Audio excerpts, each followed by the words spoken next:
Oh, right. Recap. What do you mean? Perfectly ethical. And, yeah, ready for the recap? I heard Yes. perfectly ethical. Sorry, my headphones were off for a second. We What do is that? everything ethically around Was here it? at Villains R Us.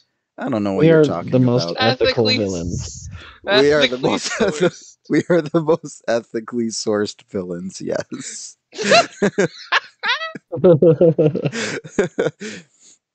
all of our children are free range. Well, yeah, the orchards. Oh.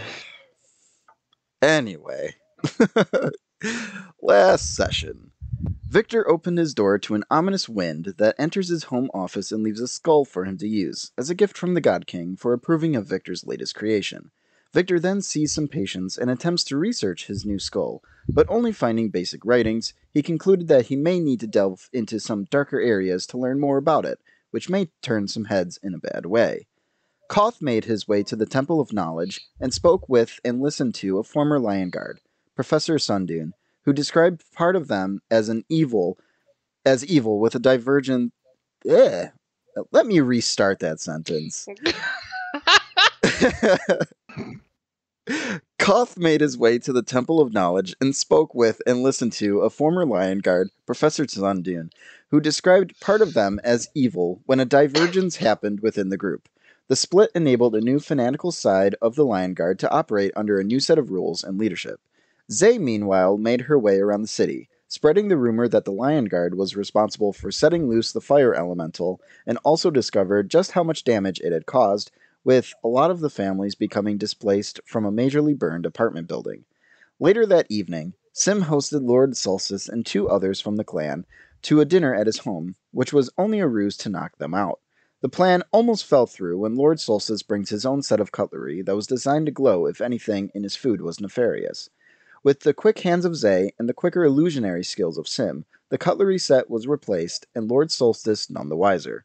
Ultimately, the plan was a success, with one of the Solstice members becoming a crystallized statue on a toilet, and another with Lord Solstice succumbing to Victor's knockout toxin. The party must now decide what happens next. And that is where we begin tonight. Yep. So much happened last session. Wow. Yeah, a lot happened. A lot happened. A shit getting happened. That I'm still surprised how well the swapping the silverware out while distracting with charisma and illusion magic worked that well, but god damn. it took so long for everything to kick in, though. It did. I was Yeah. afraid that I was Yeah. gonna keep Great spell. rolling good, and that they'd finish the meal and be fine. I was thinking about, like, what are they gonna do if that happens? Plan B? Give them 10 cc's of brick. Yes, hello, follow me. Do you need to use the restroom before you leave?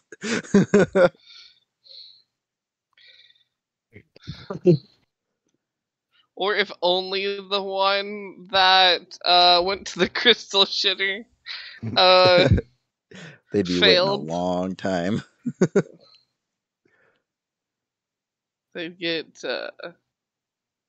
curious. But yeah, so you have some big kitty cats to move.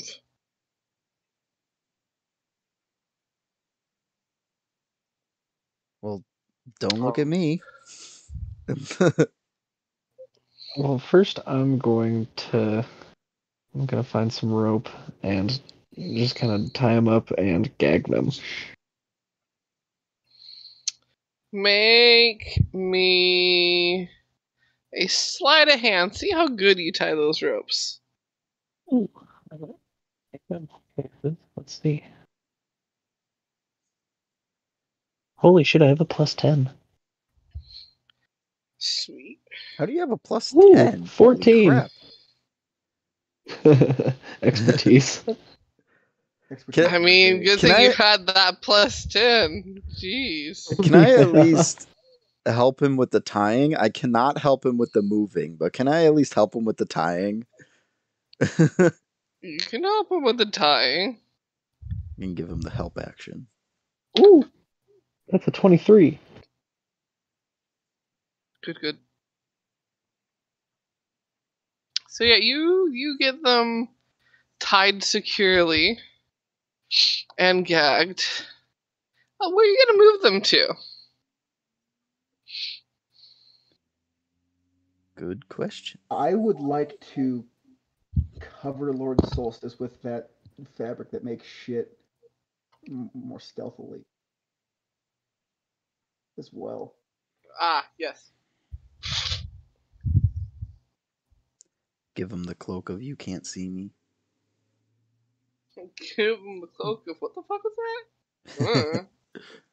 Give them the cloak of blur. Are we moving them to Victor's or are we keeping them here?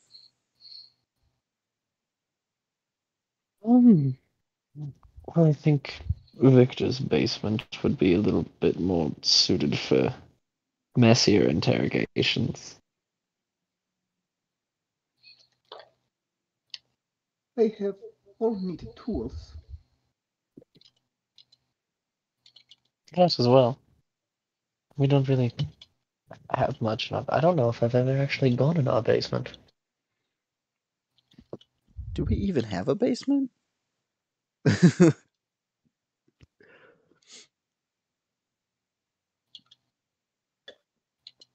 um, I took a Well. house specifically with a basement.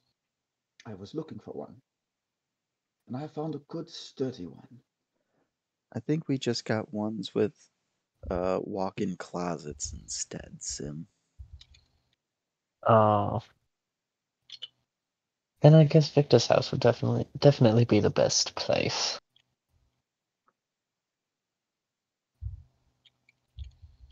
I don't know how muffling a closet would be.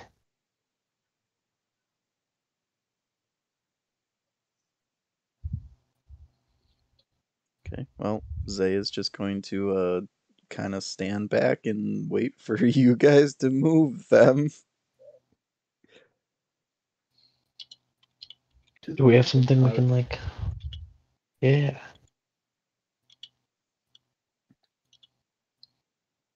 the perfect tool for abducting people.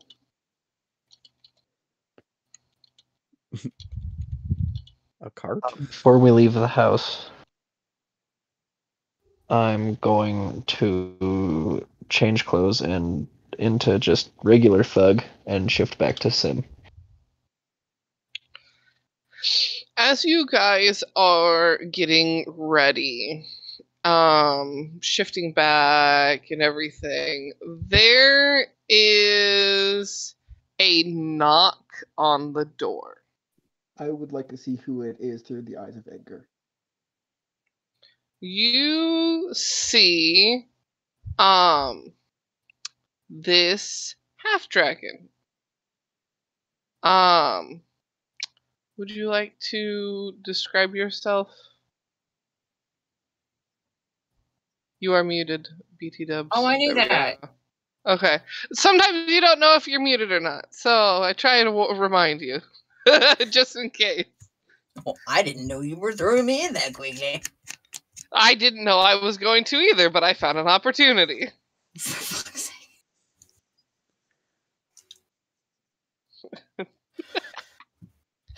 6 foot tall, pretty lady. Very pale pink skin, jet black hair, with equally jet black scales covering her hands all the way up to her elbows, and her feet all the way up to her thighs, with a long tail coming up from behind her. Hello. Well, it's just looks at the moment. You're getting looked at by a bird. It is not too large of a hush. file. It is in Discord already. Let me just copy paste it. Discord is dumb. So yes, the Victor, that is what you see through the burb on the roof. Still kind of watching through the bird. I'm going to speak to the group. We have company. Dragonborn? Half dragon or dragonborn? Half dragon. Thank you. Half dragon. I do not recognize them.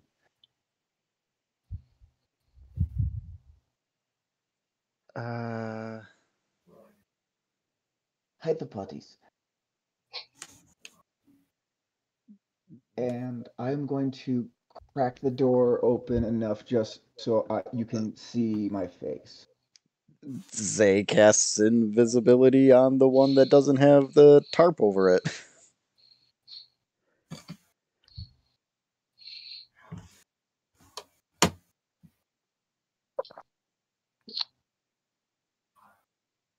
So, yeah, with the door open, you have this new person that you've never seen before, Victor, does have an envelope on the smaller side that they're holding. But how would you like to introduce yourself, Half Dragon?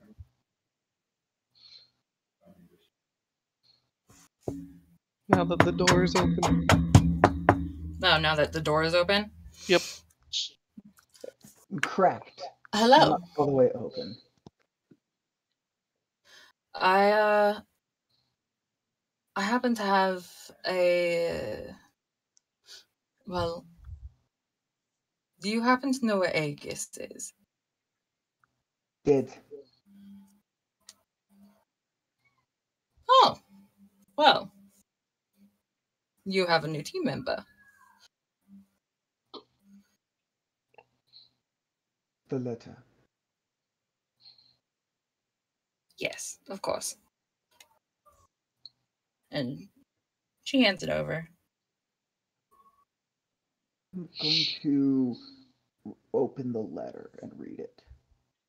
You open the letter, and it is of a incredibly fancy letterhead of the Thieves Guild itself. But like, this is a paper that's come from the uppers, sort of thing, and it requests the presence of Aegis for an indeterminate amount of time, but while he is gone,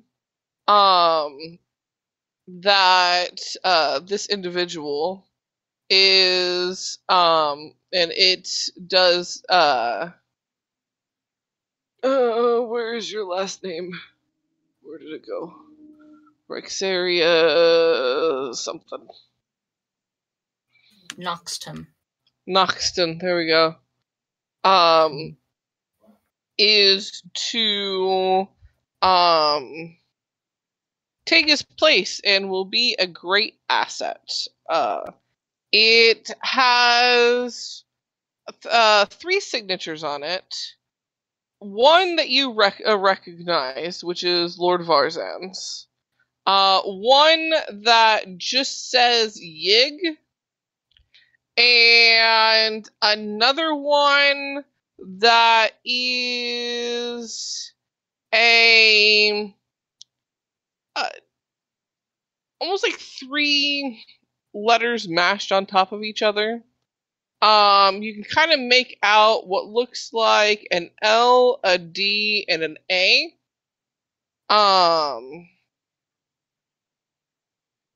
You don't know which order they're supposed to go in. It's a neat design.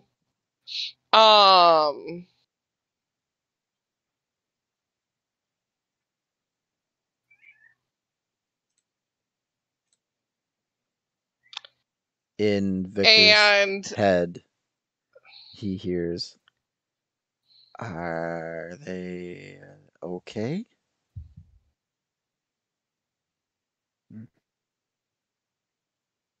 They have legit paperwork.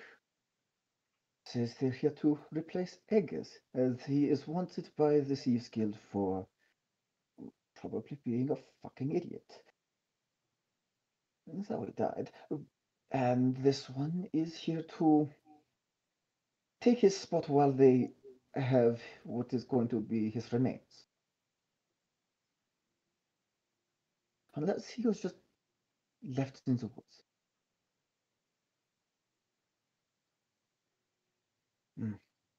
I want you to kind of step back and open the door all the way.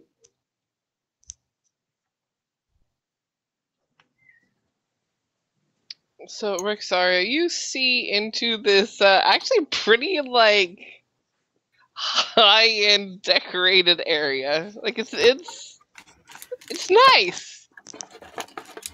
Her eyebrows raise like she was not expecting quite that, but still not quite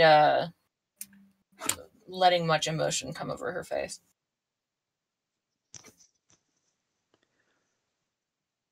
I would like to point out that Zay is currently an elf. Yes, you were in your And in a maid outfit. Yes, that is true. This elf maid.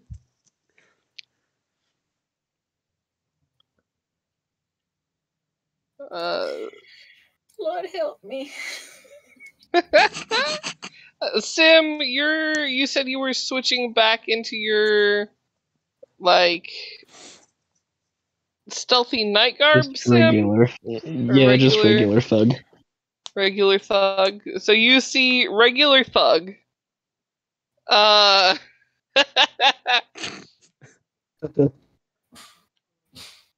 Standard thug Sim. Standard thug. Awesome. And Victor kind of looks like a doctor. Hello, child. Sure, show me your picture. Oh, that's cool. Be right. I like her. Well,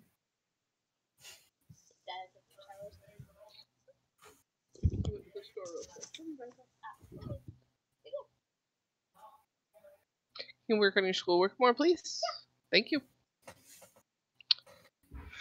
So you have this stranger that has paperwork, like official, like proper paperwork. Standing in y'all's living room.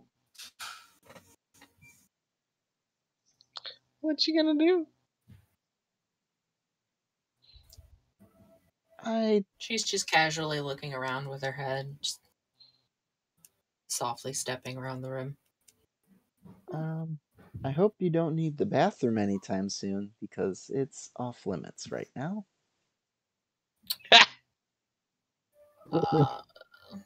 No, but good to know.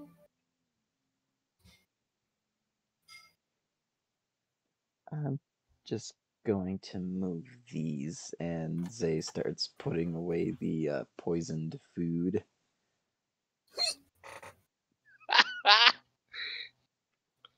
Just dinner plates. The way it's set, it looks like they had visitors and like hadn't cleaned up yet. I did not interrupt anything, did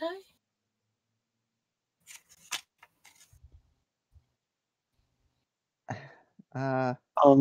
No.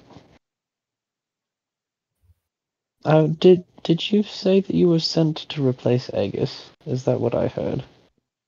Yes. Oh. Can you lift a body? Can I lift a body? Don't remember what your strength stats were. Zay pops her head out the doorway with finger quotes. Or are you the strongest in Dremura?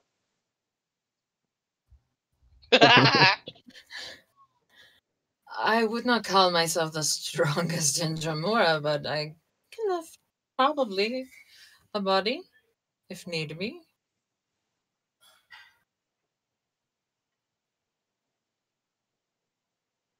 Oh, good. Well, Sim just kind of like looks around. I don't quite remember where the other one went, but and then he's gonna just kind of grab the tarp and move the tarp off the one. There's that one right there.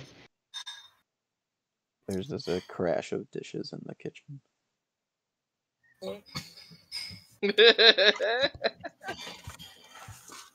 Getting real immersive.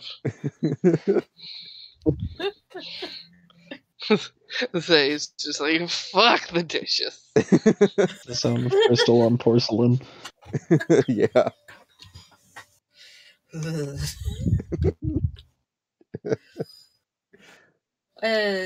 Do you happen to have a drop for this?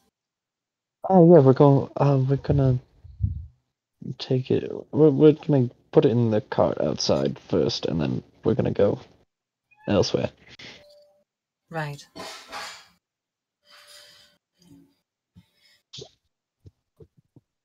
Well, shall we be going now, or do you still need to do things? Okay. Kind of look around. Well, Zay, what did you do with the other one? Oh, sorry. And then you just see it appear. There's a soft snore coming from one of them.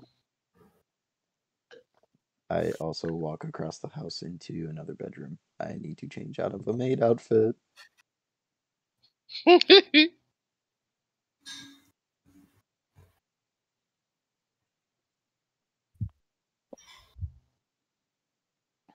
All right. Well, I guess it's time to start loading body. And you said you were taking them to Victor's basement, yes? Yes. Okay, so that's pretty much next door.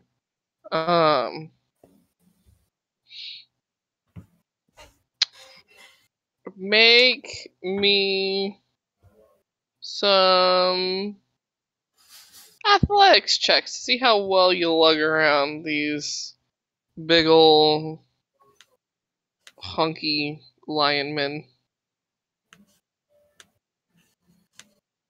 An 11.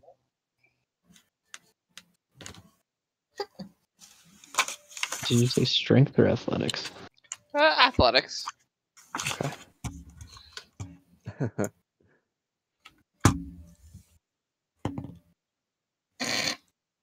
Want to Oh, that sounded hit the promising. button? What did you roll? I rolled a 4 on the die. Oof. I only have Let me a roll +1. it. Beautiful. If I could get my D&D Beyond up to like actually roll it, that'd be cool. Why is it only that? Huh? Okay. I do that. 8. Oh joy. Y'all are struggling. You knew these were big, muscular Leonin men. But, you underestimated just how heavy and bulky these men were. Nope. And it takes quite some struggling to finally get them loaded and over. Give me just a second. I've got the pizza dude is here. Pizza dude! Pizza. Delivery.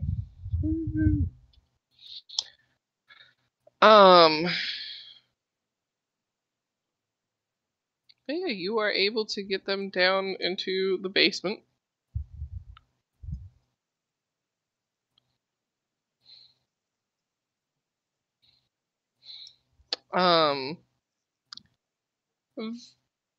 Victor, your new friendo is still in the basement, correct? Mm-hmm. You made? He's just chilling in the corner. He's just chilling in there.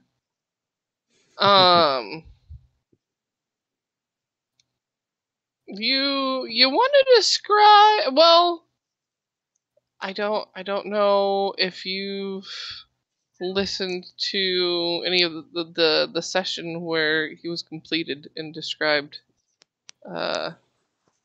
Rexeria. No. Victor, why don't you describe Good. what's seen as you guys get these Leonin in there? Okay, 1 second. I need to post a couple of pictures. Because there's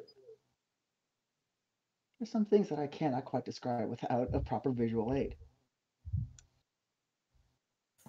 Oh my. Prepare for man-made horrors beyond your wildest comprehension. Fantastic. You see... Wait, what? I need one more picture to kind of give a slight idea as well. But it's actually much worse than this little picture. Significantly so. I just can't fucking find it. Stupid maid outfit, stupid bows.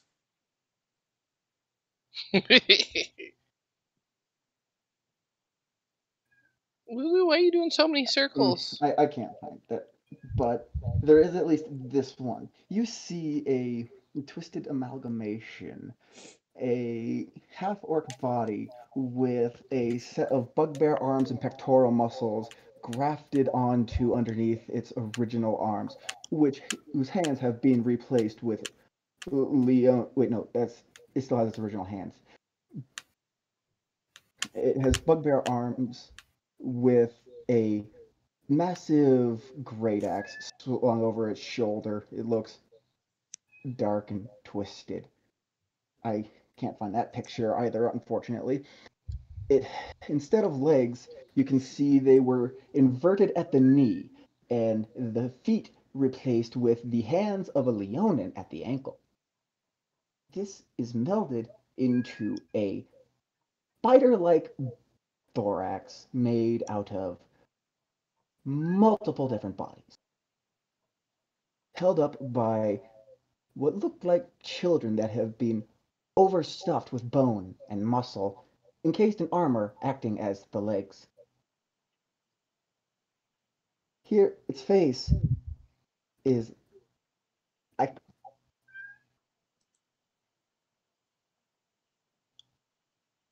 Demigorgon-esque. Ain't it birdie? It's perfect. it is odd. The first of many. But it's just Yes, sitting there it's quietly chilling. emitting a chittering noise, ever so quietly.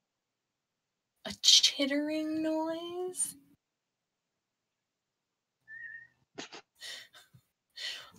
Oh, it jitters. Kind of like a bat, but higher pitched. What about the puppy?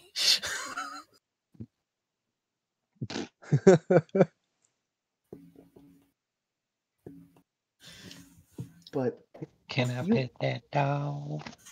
no. I want that. Love that video. About the room, you see a spotlessly clean operating room with a couple of tables off to the side, as well as on the other side of the room a large deep freezer looking object. It has the smell of a hospital.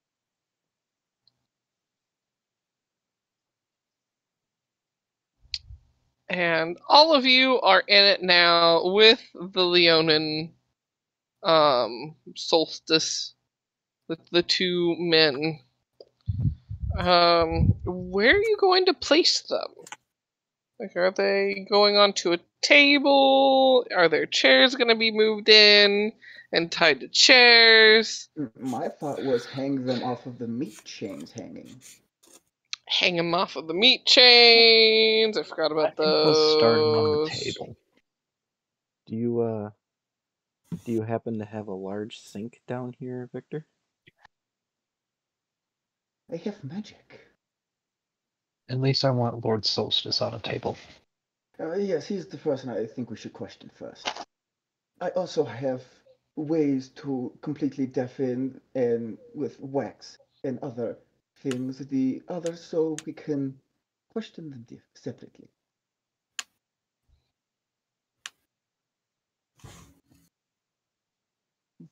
But if you wish for Lord Solstice to be first, please put him on the table. I will get the straps ready.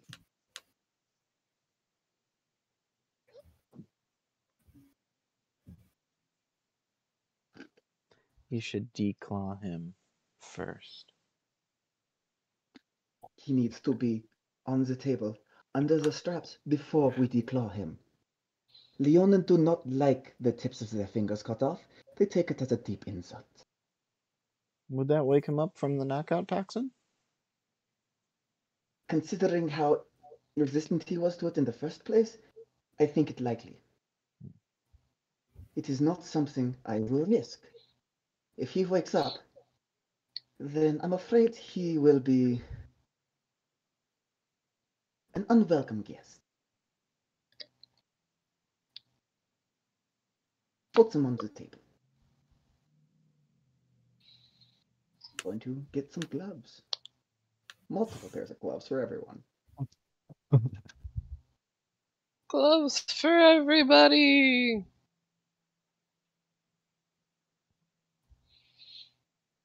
After we get him up on the table,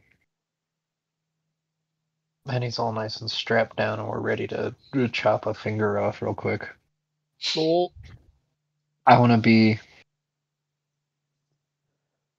basically kind of just like sitting on his chest, staring right down at him as regular Sim. I'm gonna scare the fuck out of this dude. I would like All to right. check his pockets before anything goes down. Check his fingers yes. for rings, anything. While they're checking him, I'm going to check the others.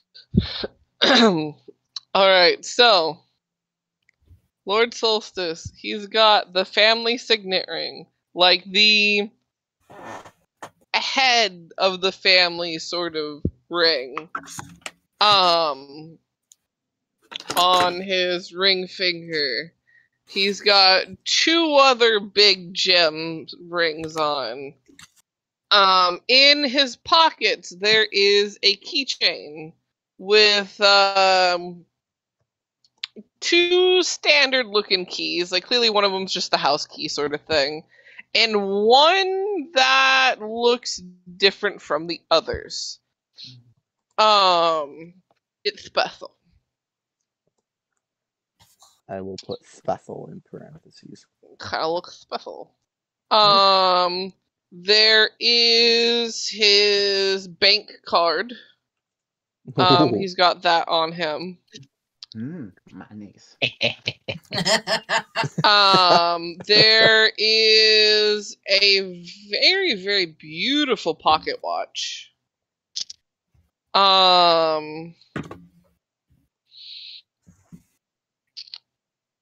But I mean, technically of value would also be like the cufflinks. Those are fancy ones. What they're made out of and the gems on them, you could fetch a couple hundred gold for those. Or keep them for better impersonations. Whatever may be your prerogative. That is what's on him. The other gentleman, where did he go?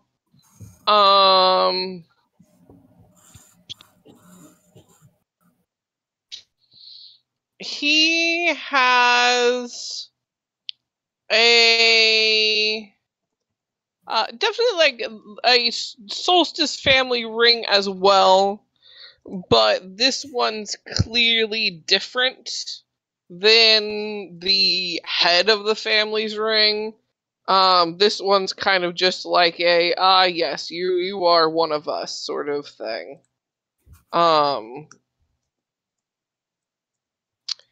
And in his mane, he's got a couple golden like jewelry bands that sort of clamped around some more I'm blanking on the term, more dreaded sort of mane, sort of clamped around some of the dreads. But other than that, he doesn't have anything on him.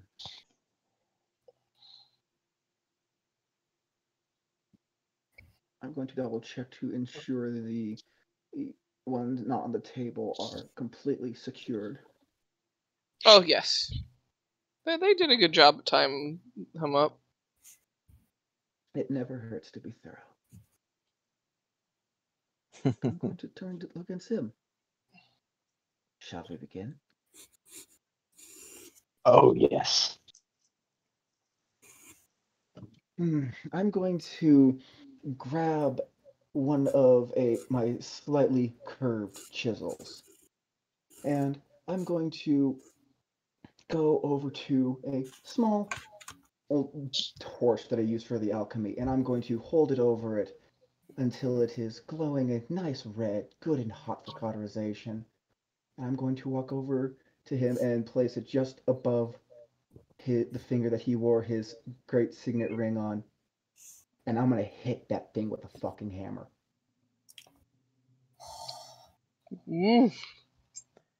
Zay is off to the side where she's kind of going to be unobserved.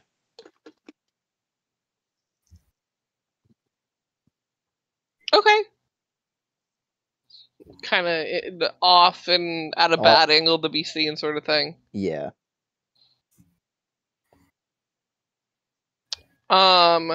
Needless to say, he wakes up with a start. There,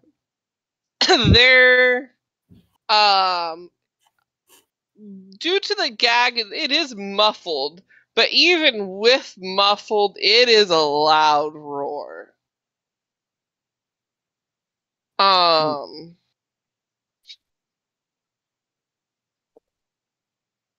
And there is, heavy breath, catching his breath and kind of, wincing in pain and looking around. Oh no, wait, Sim, you said you were sitting up on his chest? Looking down with a grin.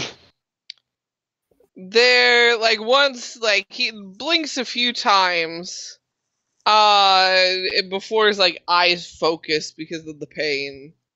And there is a growl as he tries to pull out of his restraints.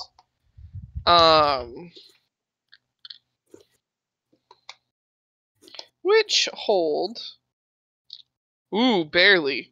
You can tell that those restraints might not be enough.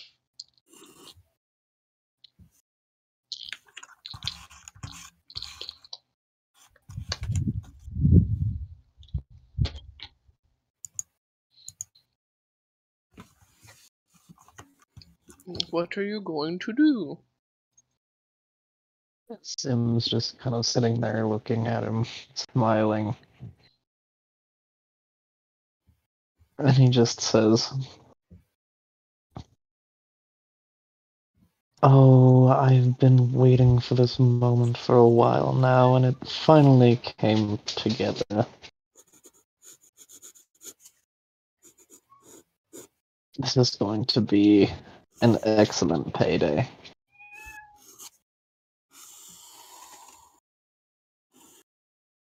He just kind of like leans down close, like a little bit closer, and he's just looking at him. Still with just this like creepy ass grin on his face, just like ear to ear. Big old grin. And he just says to him, "You're going to tell me everything that you know, every person, everything about your businesses, everything about your family. You're going to tell me every little detail that you have. Do you understand?" There is what you could like process of eliminate evaluation sort of thing. They're not pretty words. It's jarbled. It's in I've got to check now. Do Leonin just speak Tabaxi, or did they give Leonin their own language? I don't remember.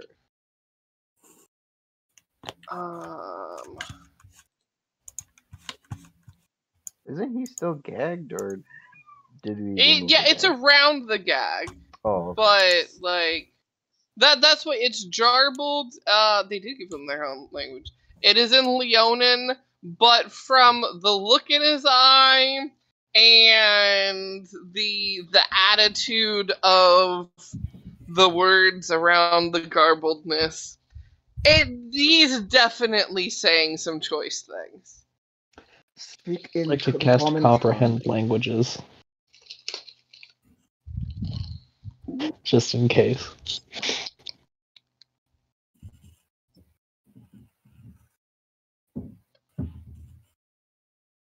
I'm just gonna kind of cock my head a little bit and go, "Oh, is that any way to treat a man that you trust?" And then he's going to shift into Pythus. His eyes go wide, and he begins to struggle more on the restraints.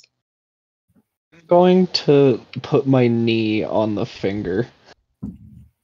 Oh, there To try to there keep him is from a struggling. snarl.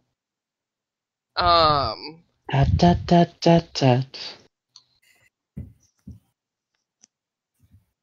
I don't know where you're hoping to go, but you're not getting out of here.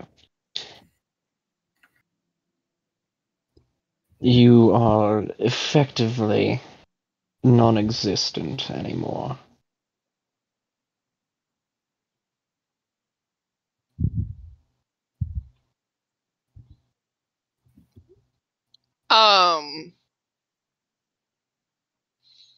He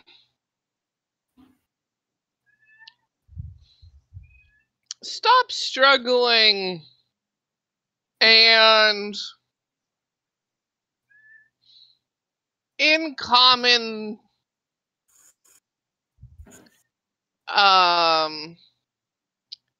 though very garbled because of the gag, you can kind of make out, well, if you want answers, this is gonna have to come out.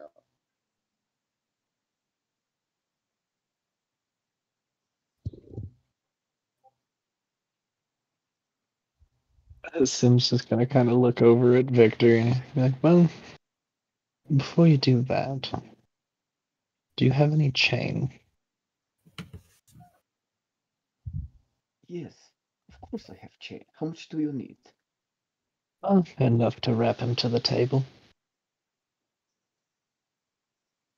I will go grab a length of chain to chain the big kitty to the table.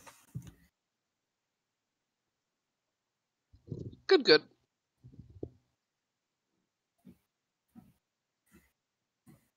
I wonder how many ways there Once are. he's changed down, I'll pull out. I'll kind of put the gag kind of like on his chin.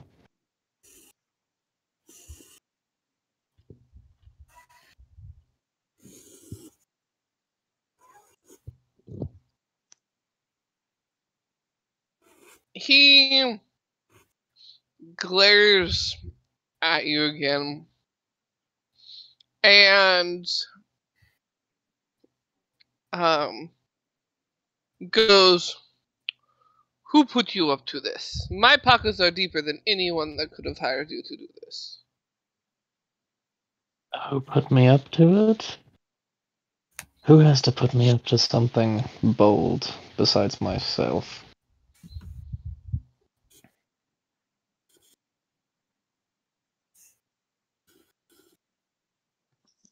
Who says that I didn't just do it off of a whim?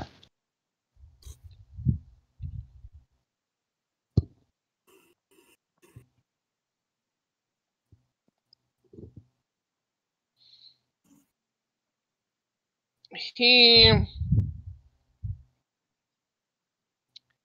narrows his eyes and says, "What sort of payment are you looking for?"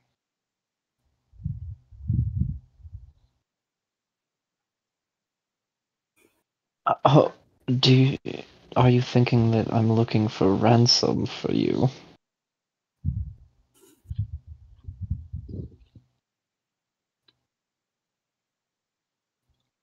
That is what I would assume.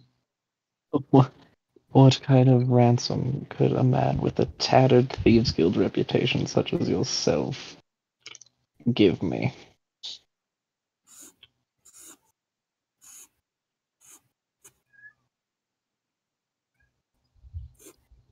He kind of scoffs and goes, "It may not be as tattered as you think. And you do not know what else I have backing my side of things." Oh, well, I know that you have a new mine that you just found a new vein in. So there's that fountain of money that's going to be coming forth here any time now. But that's not really what I'm interested in. As he shifts into Lord Solstice, I'm more interested in the power.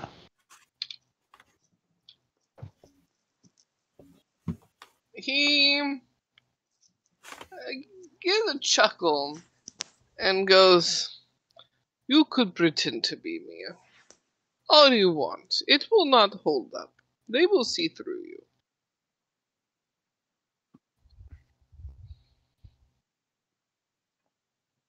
Mm, well, like you said, I have my own connections.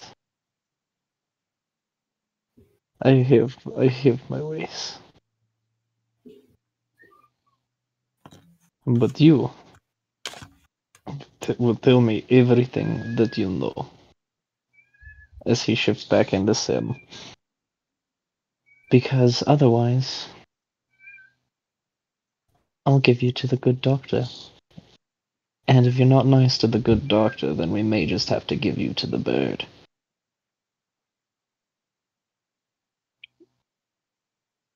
You think I am afraid of what you can do to the flesh? Oh, no, no, no, no. The mind is a much more fun plaything.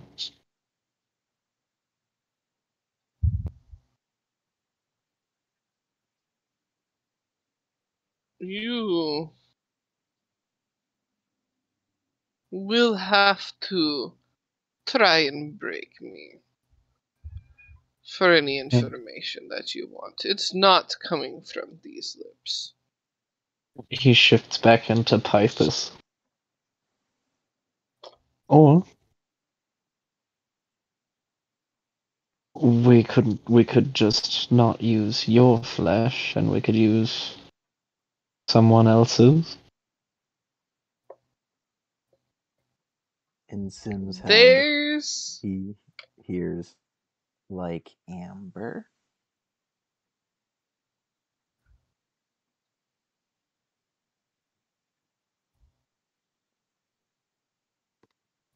there is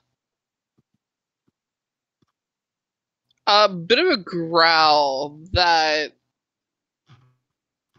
like a deep rumble, because you're sitting on him. You can actually feel the vibration of the rumble.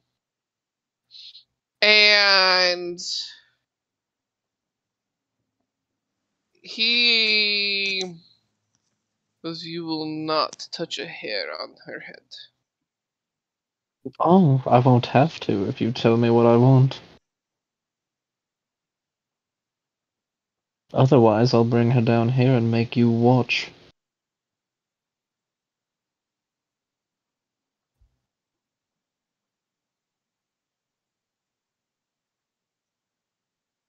He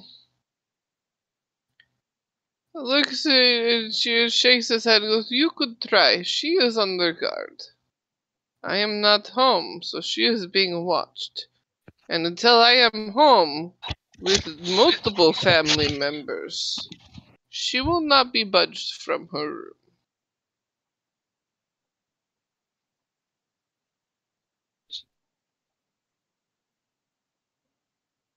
He shifts back into Lord Solstice. Did you forget? I You are not have my multiple. way.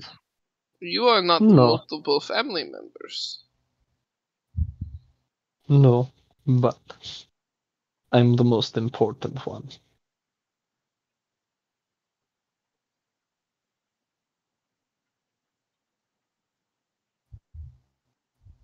From what I've seen, whatever you say goes. So, maybe I just told the other two to go get something for me.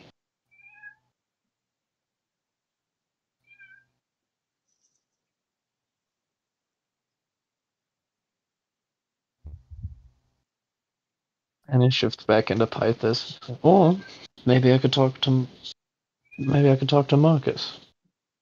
Him and I are rather good friends.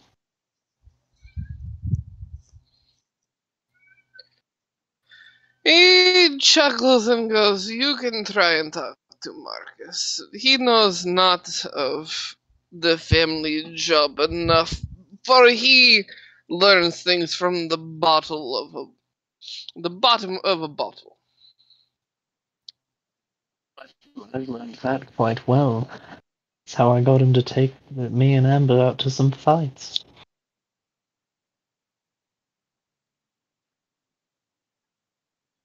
He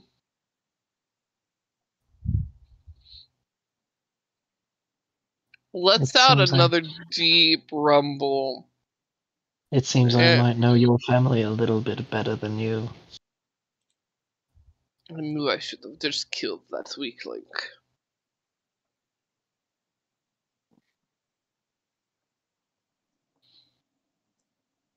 Like I said, I have my ways.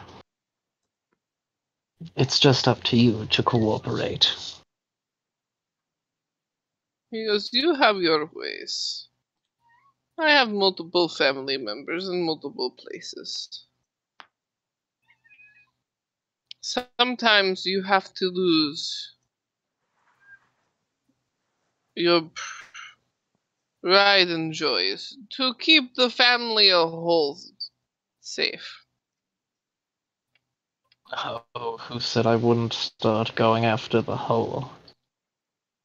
I will, no. I will get the information I want out of you one way or another. It's like I said, it's just up to you on if you're willing to cooperate. I do not cooperate with people such as yourselves. You have decided to go about things the wrong way. So why do you expect me to even cooperate in the slightest?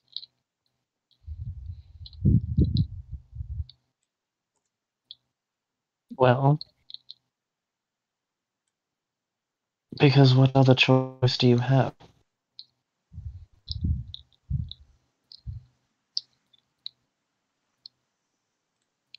Because I have things set up, family that know what to do should the worst happen.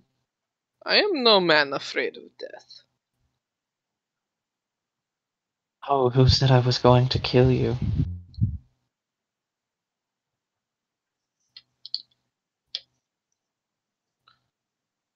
I I have no intention of ending your miserable life.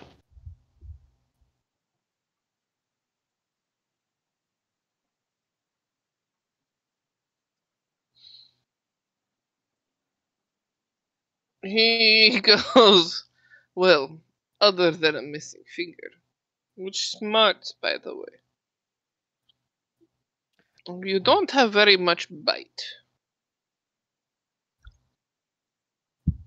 Is that a challenge I hear? Yeah, you see, I wasn't the main interrogator. I was being nice by trying to just get you to talk.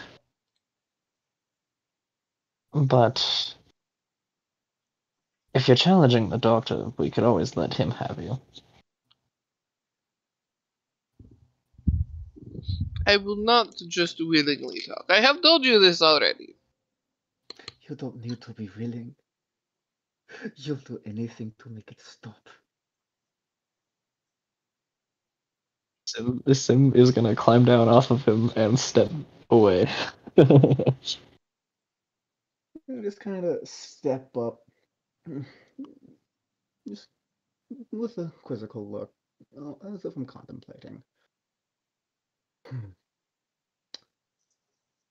You have been a hard life. You are a hard man. You are someone who believes to be unbreakable. I do not believe small things like screws or pulling fingers off will do anything to break your spirit.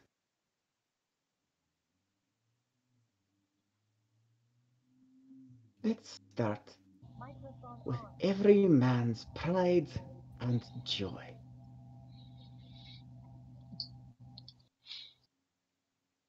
Don't worry, it's healthy and natural to neuter your pets. I'm gonna cut you. I'm gonna open up the chains and heat up a knife with the same burner. And I'm gonna slice him nice and clean. Only the stones. I'm going to leave this shaft for now. Just the family jewels are coming off? Yes. Oof.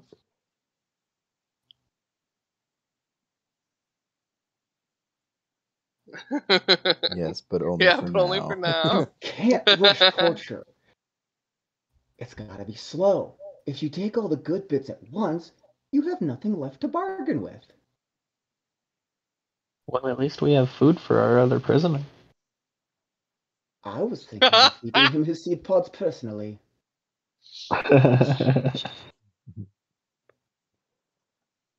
Oh man, do I cast Detect Thoughts now or later? I'm sure the detect thoughts now would bring death and murder, no information.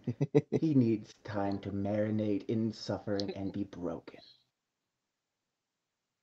As a fun side note, I have a weird obsession with historical forms of torture. I find it to be a fascinating subject. It is a very fascinating subject. I can't It's wait to try pretty some great. of this. Hell yeah. So, My yeah, anatomy you... teacher said that orthodontists were the village torturer in a past life. Yes. And give the fucker braces.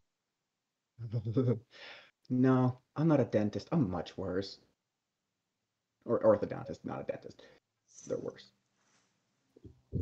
So you... Dentist knows what I don't give a- There is some clothes that have to be cut out of the way, torn out of the way, removed. I have really sharp knives. A dull knife is a dangerous knife, especially when performing surgery. Do you want the Um. apple one?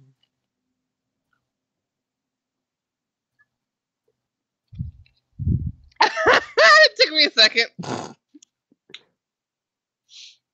The apple one. That's Granny Varzan's favorite knife, and he stole it. I mean, it would be kind of poetic to use it on the Solstice clan.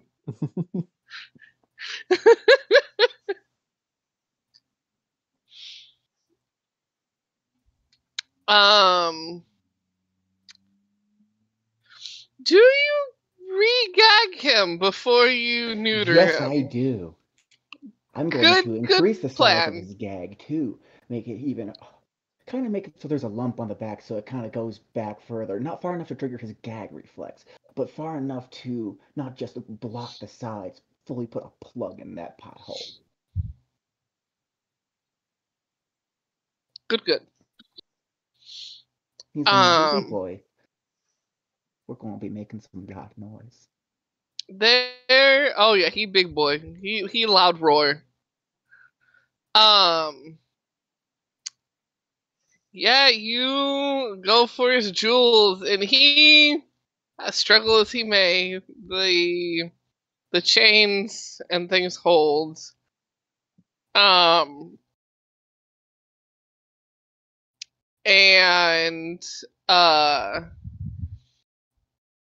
very, very muffled roar. Still, like, definitely not heard outside the house, but like still on the louder side for you guys. As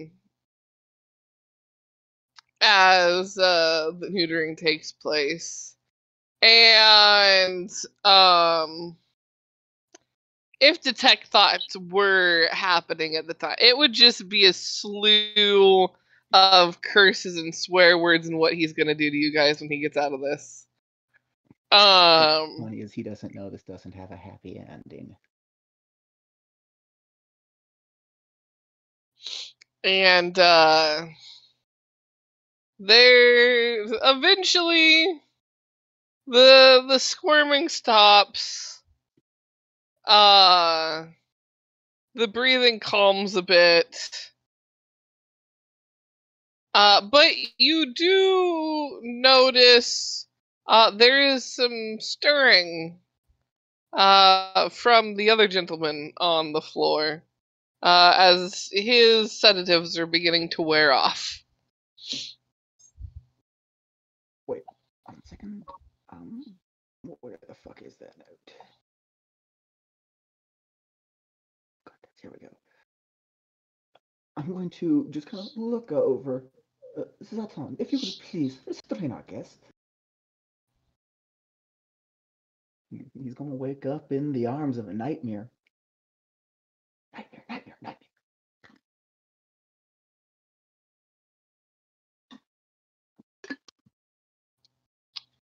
He is definitely gonna be very confused.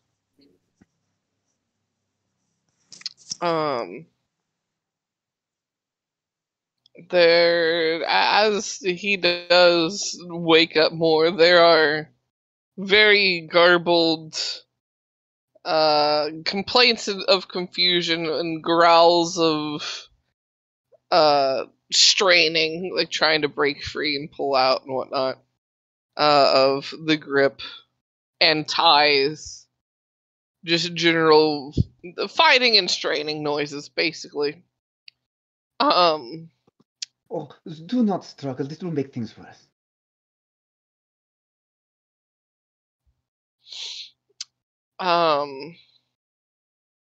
What is your next step with Varzan? Not Varzan, fucking Solstice.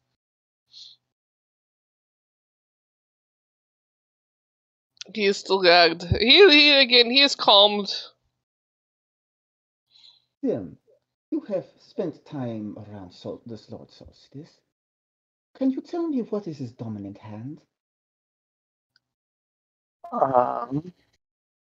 What is his dominant hand? Do I know? You would have known or noticed that it would be his right hand. Sim just kind of lifts up his right hand and wiggles the fingers. Pity.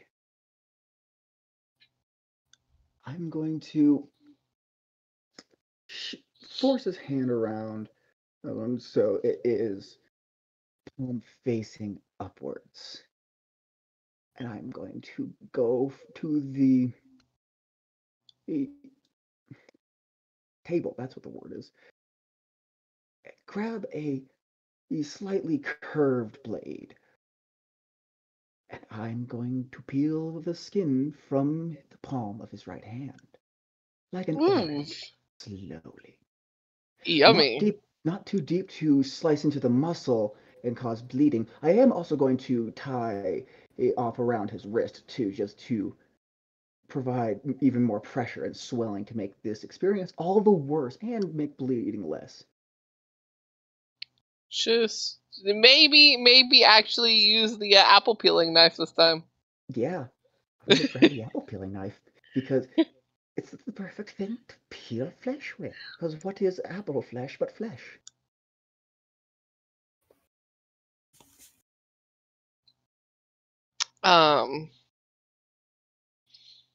Yeah, there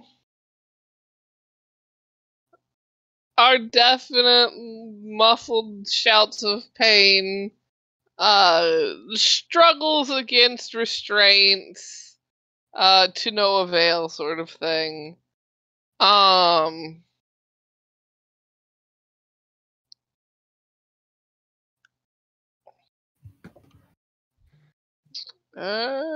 Nope, he's still holding strong. All right. I've been rolling to see how well he's handling all of this stuff, and so far it hasn't dipped under on the die a 17. Plus he's got his, wisdom, will, constitution, different things depending on what you're doing to him. Yeah, he's still just in the pissed off mode. Pissed off, roaring out in pain, struggling a little bit, calms back down.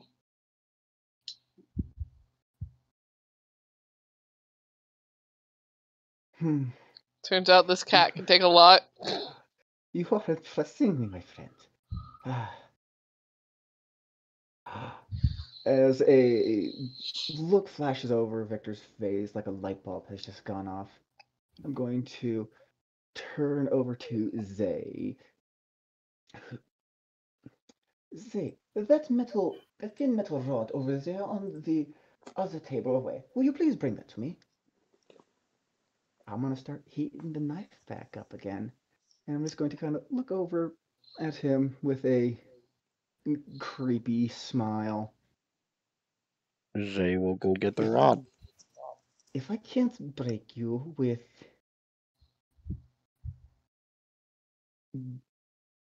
breaking your body this easily, if I break your spirit as well, you have fathered many children, I know, and, well, from what I have been able to tell, I've not been impressed. I'm surprised that they were not, how would you say, disposed of when they were young for being weak. But you take pride in your family. What will happen if I take your pride? I'm going to remove his fucking wiener. The dick's gotta go. Cut off The the dick's gotta go. dick. The dick's gotta go. Now I could How? do one of two things here. I whack his pee.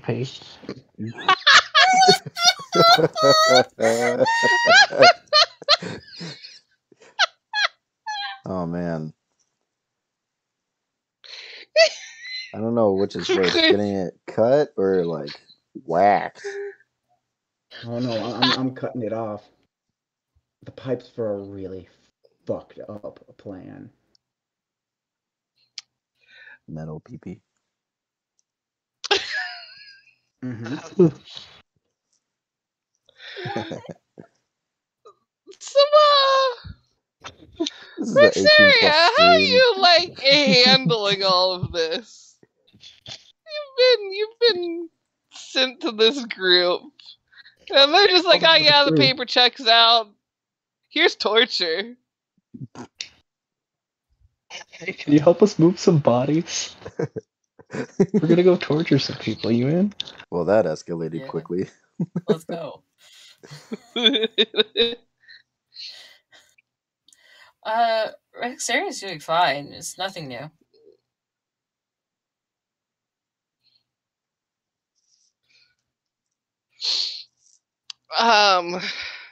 So yes, you, Victor,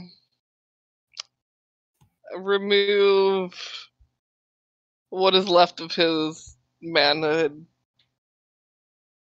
Yeah. Um, I'm going to take his poor cut off wiener, and I'm going to stick the thin metal rod down the urethra, stretching it out, and I now have a dick on a stick. The plan for the dick on a stick, I'm going to shove it right back where it came from, inverted, and I'm going to push it through the hole where his genitalia used to be until it is firmly inside of his body, and I'm going to then hold the exit of the wound and pull the rod out. I am going to invert his penis. beautiful.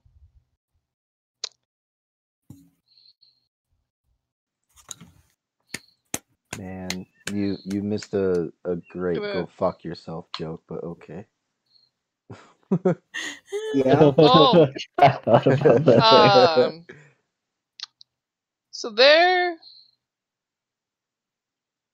is a moment of a begin of a roar in pain that is cut off as the man passes out from the pain of what just happened. Got a nat 1 on that con save there. Perfect timing.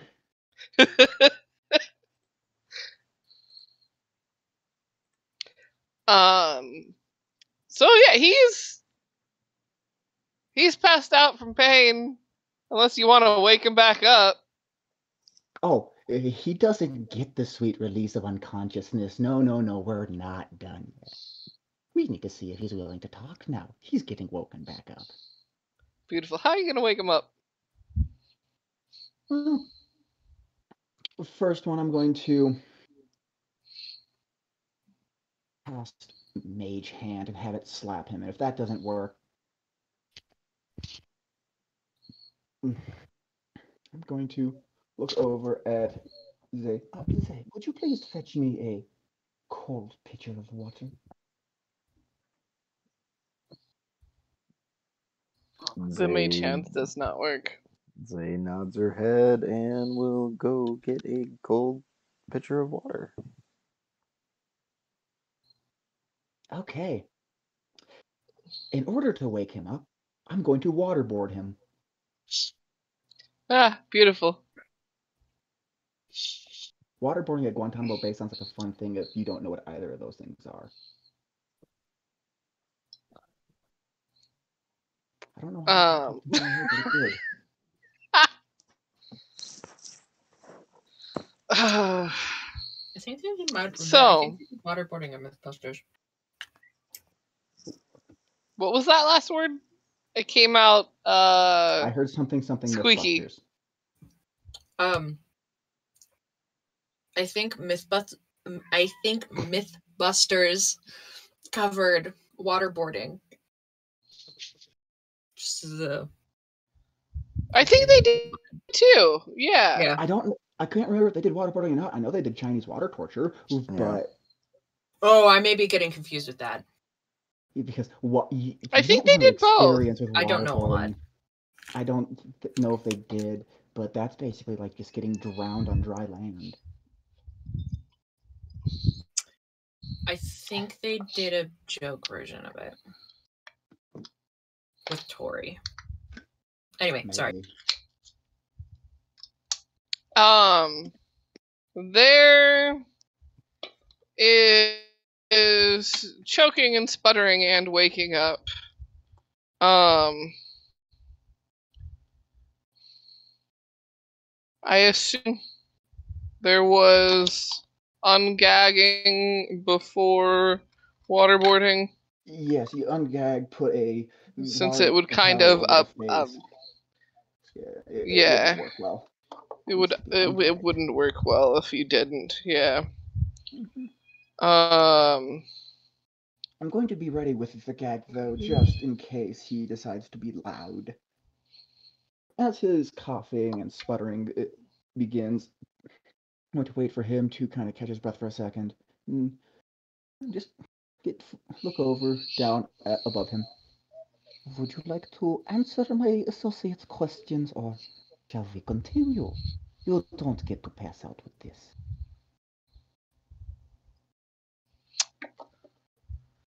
There. Let me make a roll. Could I do an intimidation roll? Yeah. Make an intimidation roll. Well, you don't have to roll high. 16. Oh yeah, you. There is like a hot second where he's like clearly just processing. The system is rebooting and the system is broken. Before he kind of grumbles out, all right, what you want? What you want? I'm going to just stand back and motions him forward with a nod.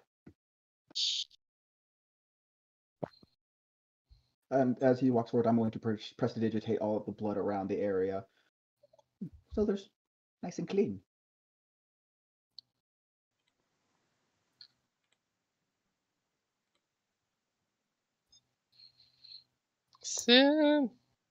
Rexeria helps with the prestidigitation of the cleaning up the blood. What are Sim's questions? Well, as soon as Sim Sim's asks the first question, I'd like to cast Detect Thoughts and go fucking deep. Okay.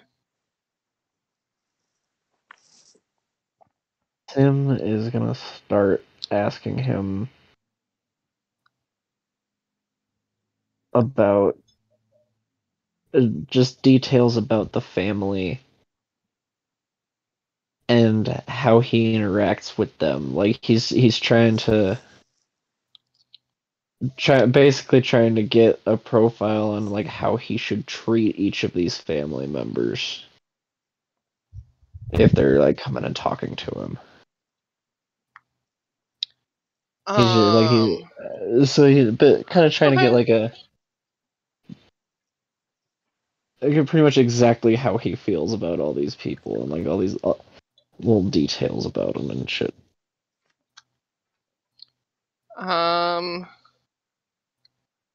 You you would get bite mark Marcus. Is a waste of breath. Always getting drunk. Basically only keeps him around because he has very good muscle and great at hunting down people. If you want someone hunted, you get Marcus to do it. Zay, however, when he thinks about Marcus, he is definitely just thinking about murdering Marcus. He would have to make a wisdom saving throw for it. Well, that's just surface thought. Oh, that okay. Could I argue the wisdom save has disadvantage because he has been through? Oh, it was a nat 1. It was a nat 1. It doesn't need disadvantage. That's a nat 1.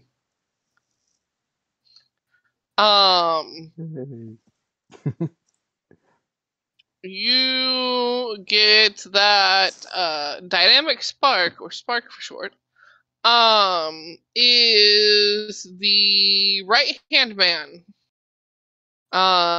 He knows everything there is to know about the business, but doesn't make any of the decisions. He just helps Solstice follow through with all of Solstice's decisions if people need to be in more than one place at once, sort of thing. He is also, if anything were to happen to Solstice, the one to take over everything.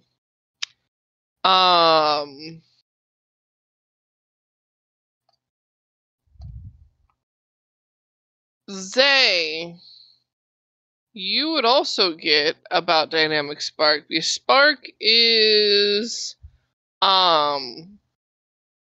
actually a cousin that to make him more set as head of family if something were to happen to Solstice in his will is actually that Spark is to marry Quill.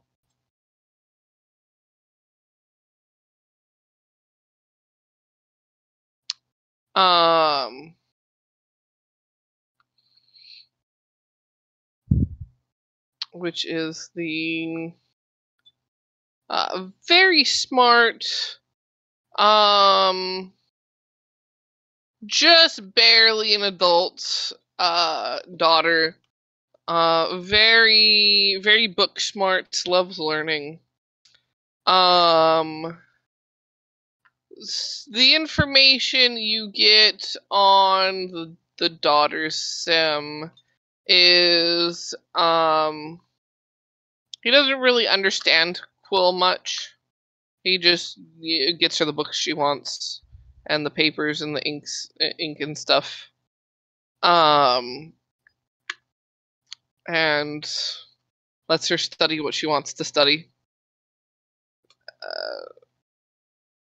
Then you have he kind of growls, goes, and you know about Amber enough. But what do I you know telling about me more? Amber? What is he thinking about?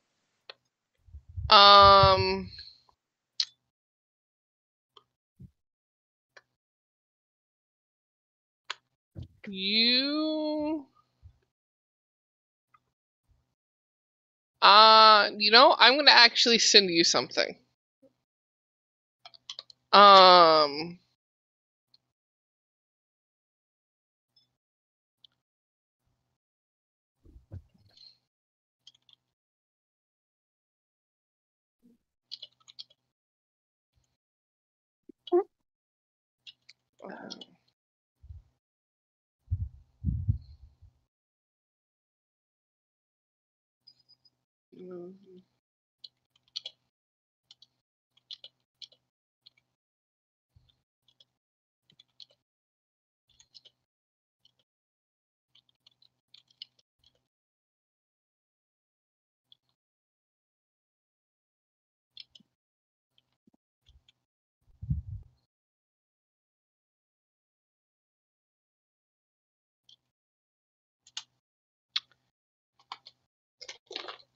You get that thought that bubbles up. Say.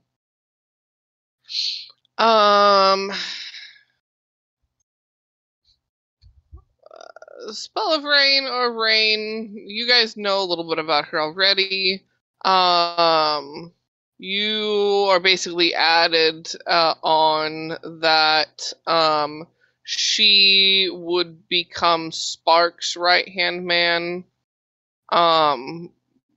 because of her marriage to the Varzan family. After that marriage, he switched around some of the paperwork. So, that way, Spark would marry Quill and become new head of household versus Rain getting it and the Varzans getting their hands on things. Since she is technically a Varzan now. Which he is still livid about that.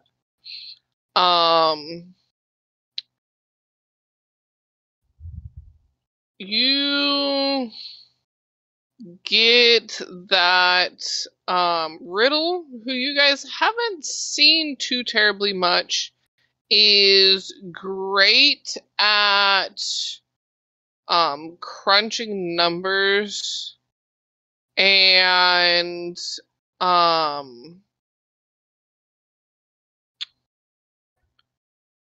to like an insane degree, and being able to masterfully forge documents. He is great at forging documents, crunching numbers, getting information, out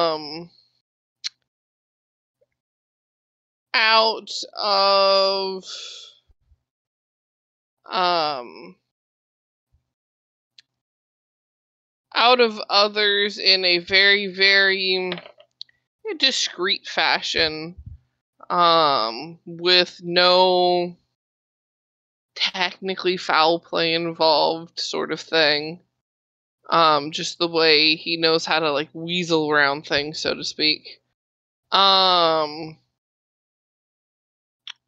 There are a few other like generic kind of family members mentioned, like distant family members that he rattles off, that when they visit, it's just pleasantries sort of thing.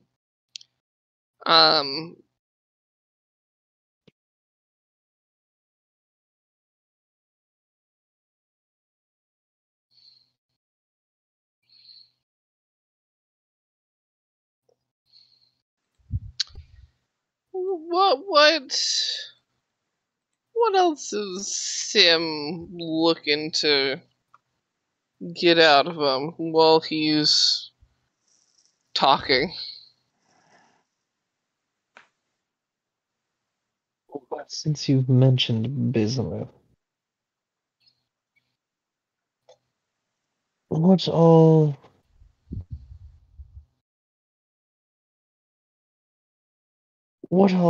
business connections do you have that are out in the open?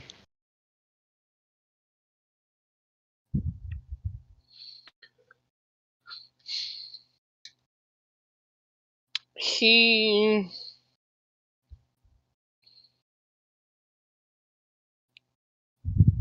goes, well, you know of the mines already. What more do you want to know of them? You know of them because they are out in the open. Well, where are they? What do you mine? What is your main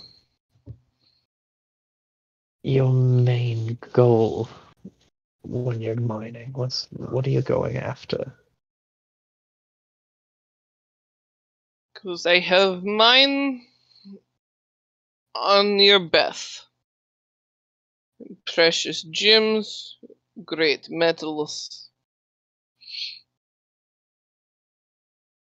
You look for veins of metals or areas where many gems can be found, and you get those up.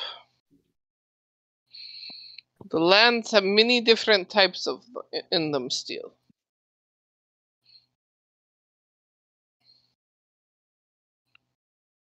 Because it's just a matter of finding it, processing it, and getting it out.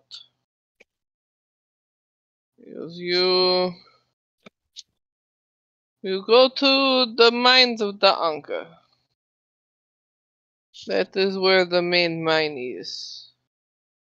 There is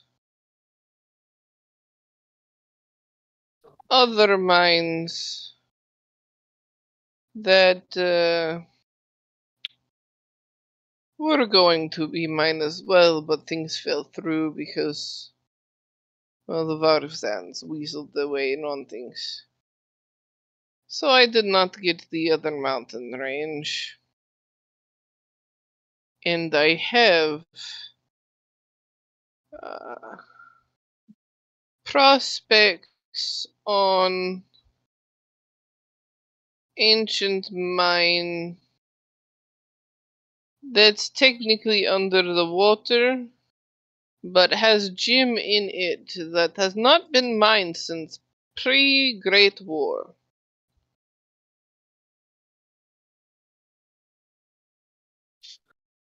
Just having issue currently hiring right people to go and investigate without the wrong people finding out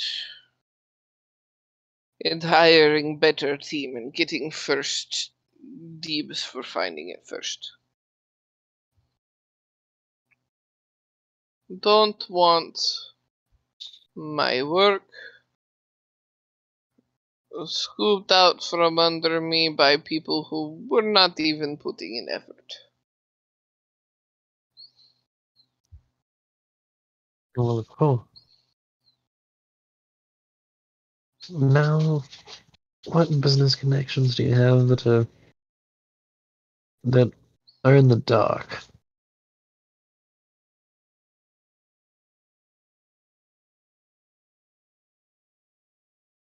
I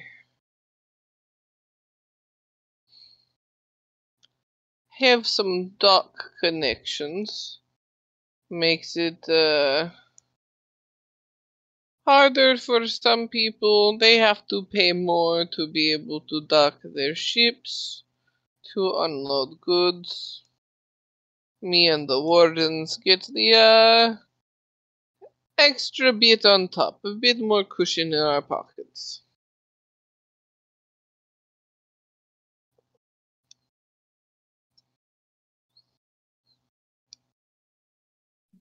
Because that would be here, the maw, and I have to pull it up and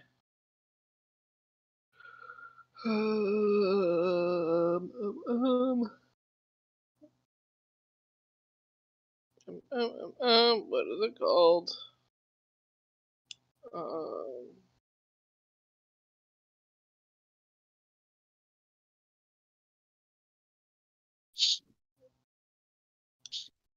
Oh yes,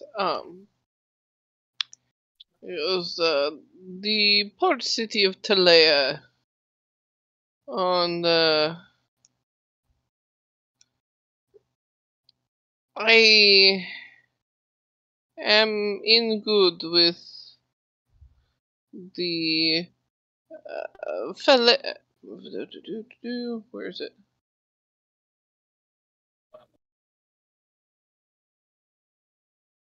With the Nindrol family. Those, spell that?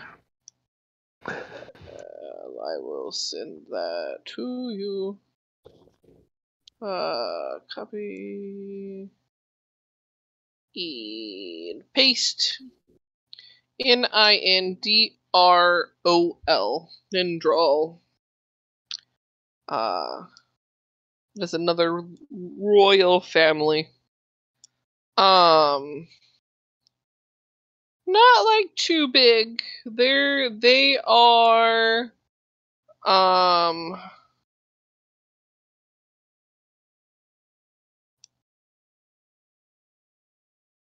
they are just kind of Teeth bound.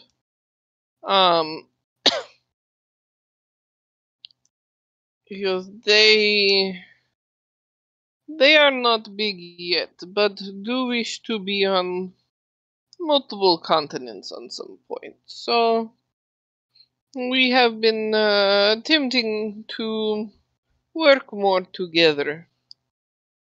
Cushion their pockets, maybe get them a hold of other cities.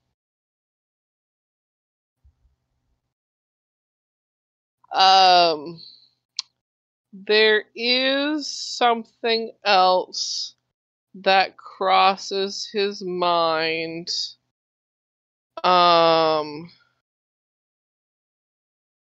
Where is it?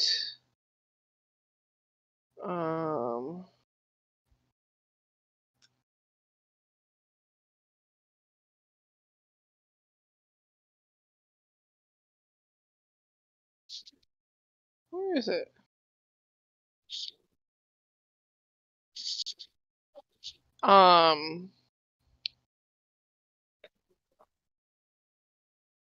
Zay, you pick up on a fleeting thought that he shoves way deep down real quick.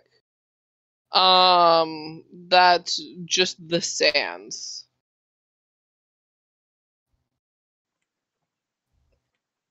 How quick of a thought was it? It was more like okay. It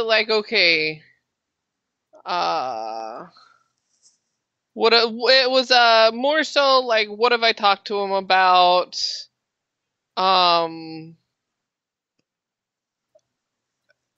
Sort of listing off the things in his head, and then the sands popping up, and then the thought, no, sort of thing. In Sim's head, really quick. Ask him about the sands and the oasis well.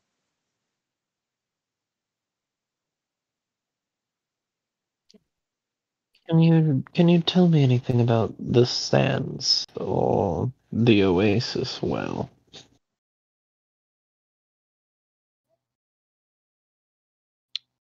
His eyes kind of go wide for a moment, and he kind of tried to look about, and goes, "One of you is in my head."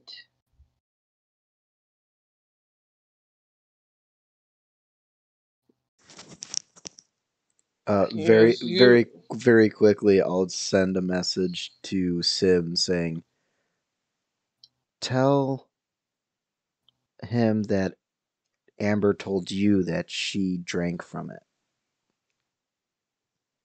Amber told me that she drank from the oasis well.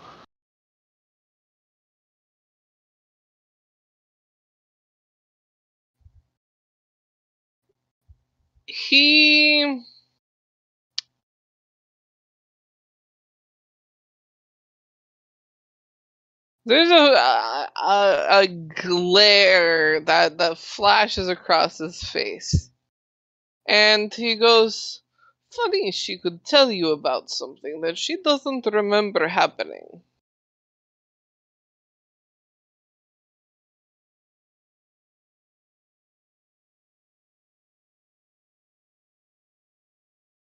He goes, "Either one of you is in head, or someone has been spying in other ways."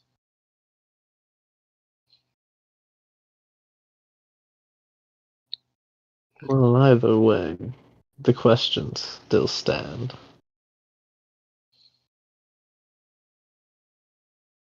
He shakes his head no and goes, "That is not of mine to tell."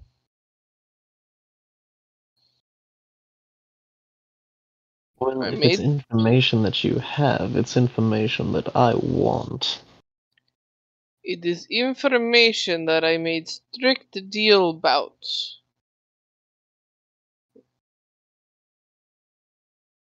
Well, if it's a deal that you made, and he shifts into Lord Solstice again,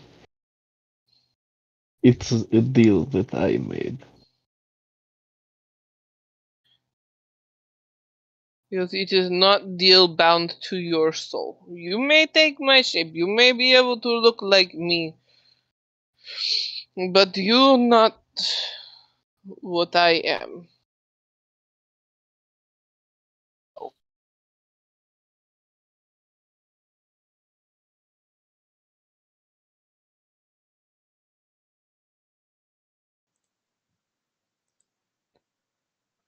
Because Zay, you go to the sands yourself. You dig up information yourself. Zay is going to quietly leave the basement.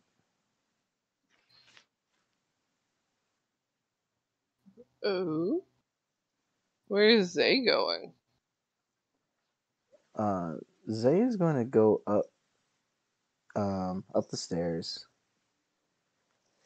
Uh, take a quick peek out towards the house to make sure that no one um is over there waiting or like at the door.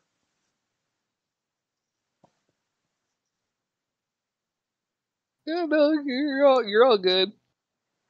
And then she'll I want to try and commune with Hexus real quick. All right. What you gonna say? Hexus, if you're there, just want to know if you get a soul from me. Are you able to get any information from them at all? There's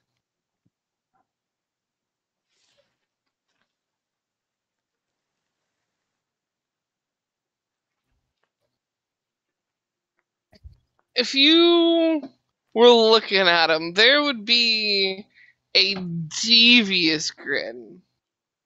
Um, you get a bit of a chuckle, and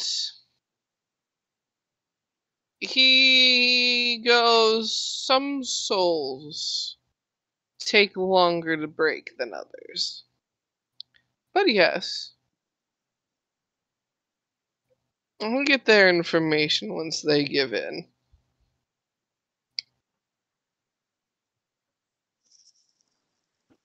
Is there any way to make it quicker once you have them to break them? Hmm. Depends on what they're still afraid of losing after death.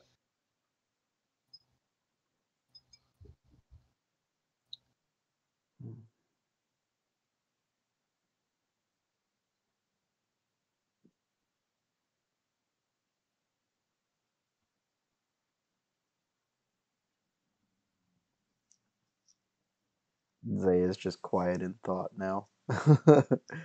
And then she says, I hope you enjoy the two that I gave you.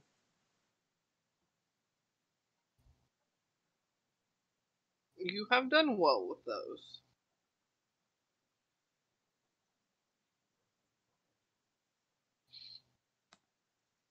There's a pause, and You can almost feel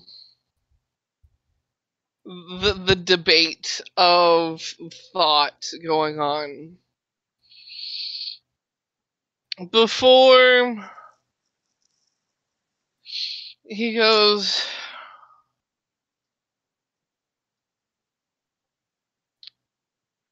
there's a plan on the horizon. Dazrus might be coming to see you soon. Zay just kind of rolls her eyes again. Like oh, he's gonna come back. Great.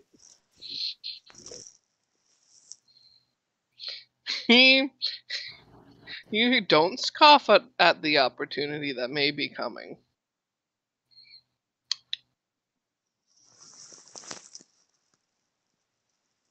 Do I get to know what it is, or is it a secret?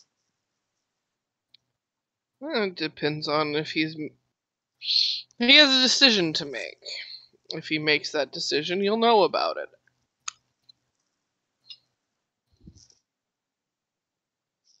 All right.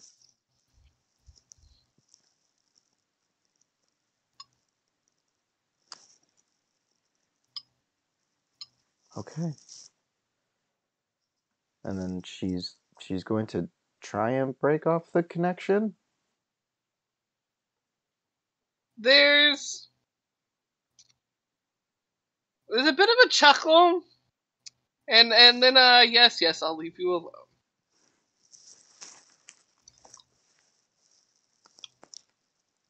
And then Zay will quietly walk back down into the basement.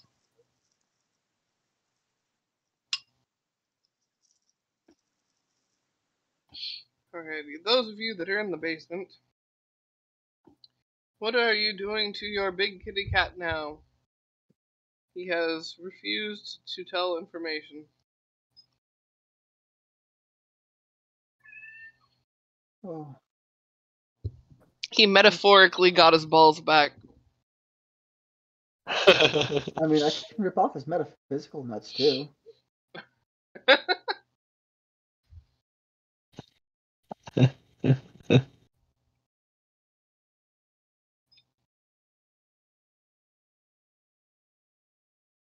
Hmm.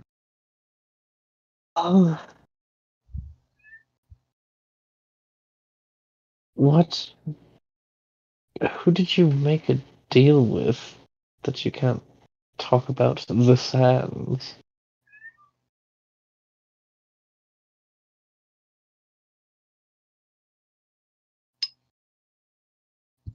He goes, the sands are on the map. You just need to take a good look at Tiga.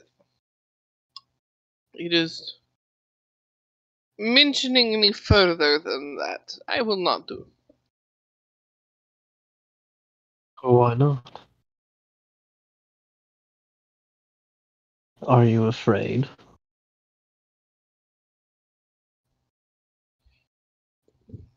There is a deal I once made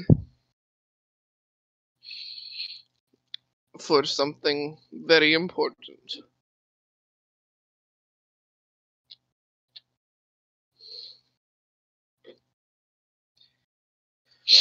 I will not go back on that deal, and thus cannot tell you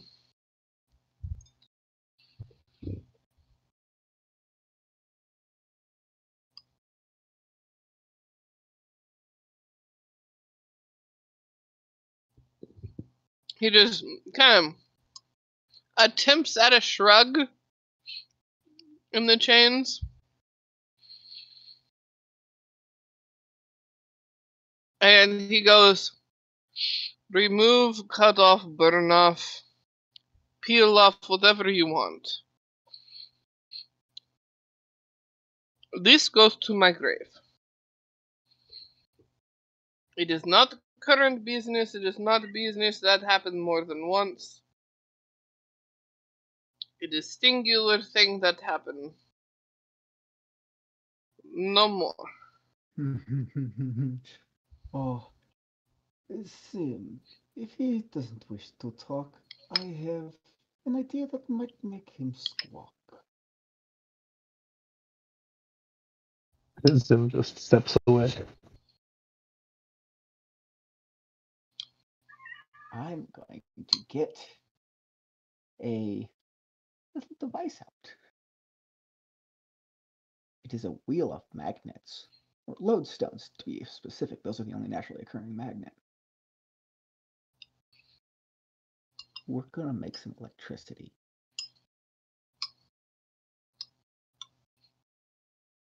As I would like to use a wire 50,000 to volts straight to the nipples. exactly.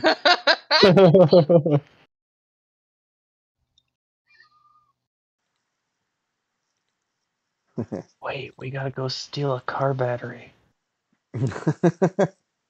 That's if this doesn't work the first time. Steps and stages in torture always. If this doesn't work, I'll go get the bees. No, if that doesn't work, go get the rat.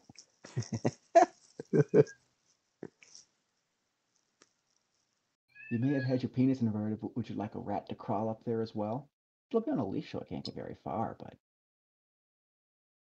rat gobbling your groin.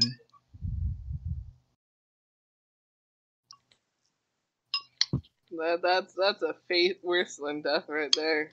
Hi, Rexeria. Welcome to Villains Are Us. I'm a doctor. Escape. Could not have asked for a better group.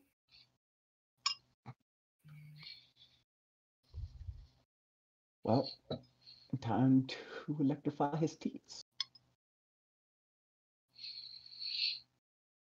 What's your method? Are you how's the setup for this? This is set up so that there is a central magnet in the center of the wheel, which is attached to spokes that each have little magnets in them that are at the opposite polarity of the current magnet. Inside the main central magnet, there are a wire on either side. The wires have a jumper cable between the two of them with little clamps on the end. I'm going to clip each one of them to his teats, and we'll have a full circuit. And his body won't just be a conductor, it will be a secondary conductor. And we're just going to crank it really fast because it's going to cause polarity flips, which will generate electrical current.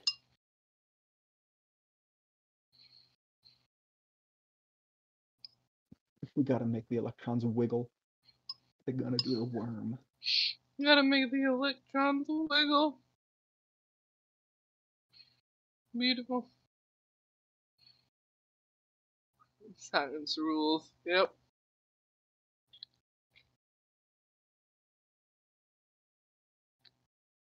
You make some zappy zaps. There are many complaints.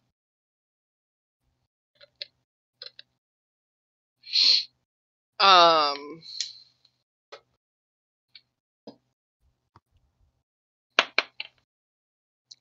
Nah, he's taking it like a champ. Um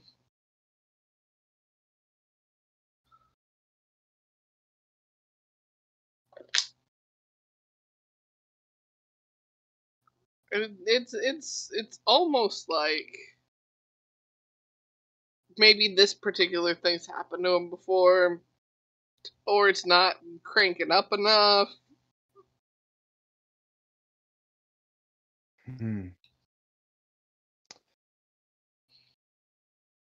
Oh, wait a minute. I know what I can do that'll be that he probably hasn't experienced. I need to pull up a specific image.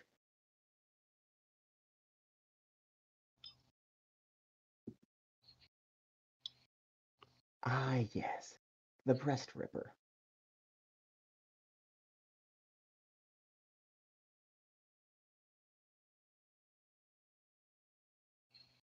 Wait, I do not want to post that in the Magic Discord. That would be bad.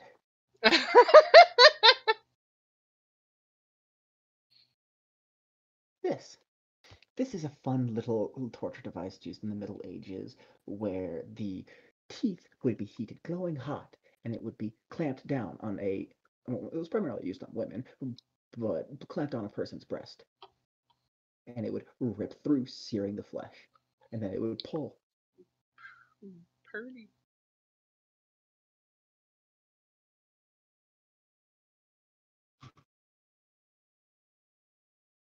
And I'm going to rip out one of his tits.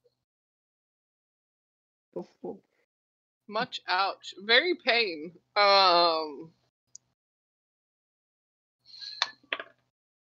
Okay, he does not handle that one as well. But he does handle it with lots of swearing and cursing. Versus information. I am an idiot.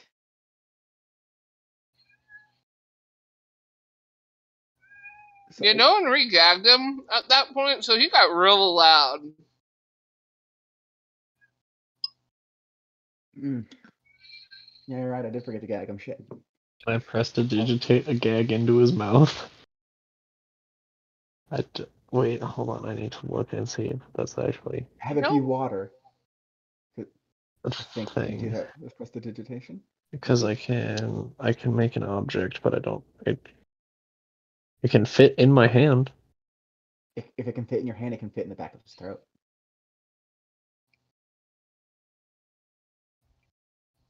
Yeah, just fill his mouth with something. Yeah.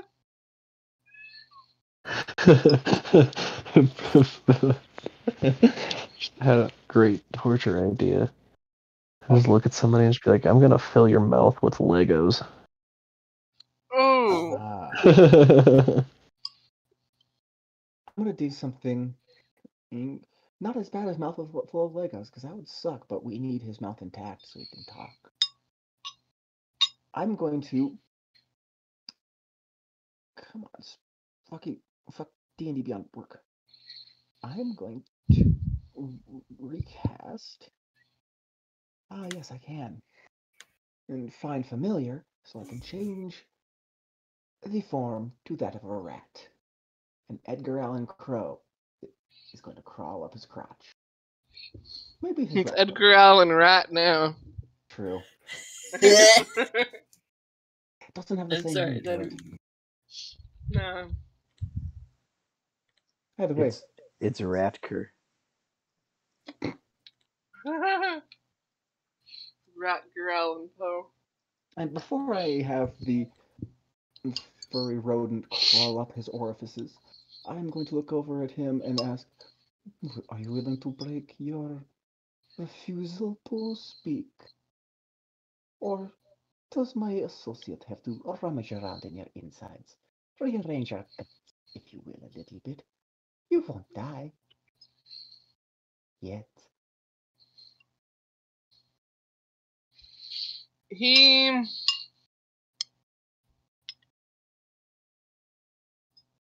simply states,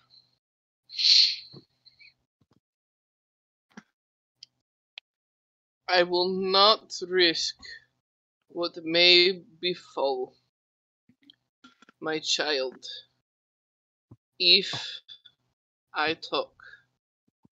Oh, well, if we don't talk, I will see about getting her brought in and asking her myself.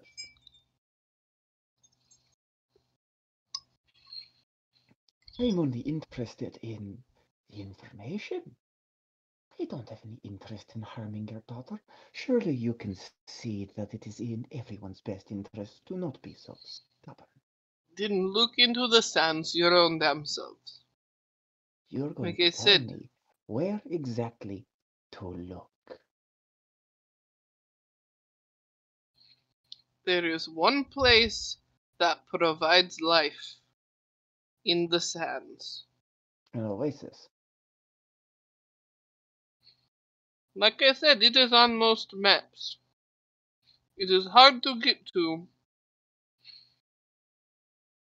and considered a vacation spot to some.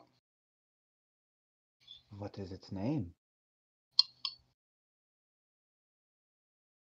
It is just simply called the Oasis, because it is the only one. It is a singular spot that survived Zetia's anger because of Sinra. I'm gonna just kind of glance over at Zay with a this seem legit kind of look. Am I down there yet? Oh, I don't know if you are actually. Yeah, I'd say you'd be walking back down. Here's the titty get ripped off. Oh, I should probably go back downstairs. Yeah. Yeah, I I'd hear say it. you probably hear him getting loud, and you're like, I'm gonna go back down there. Ooh, I'm missing more torture.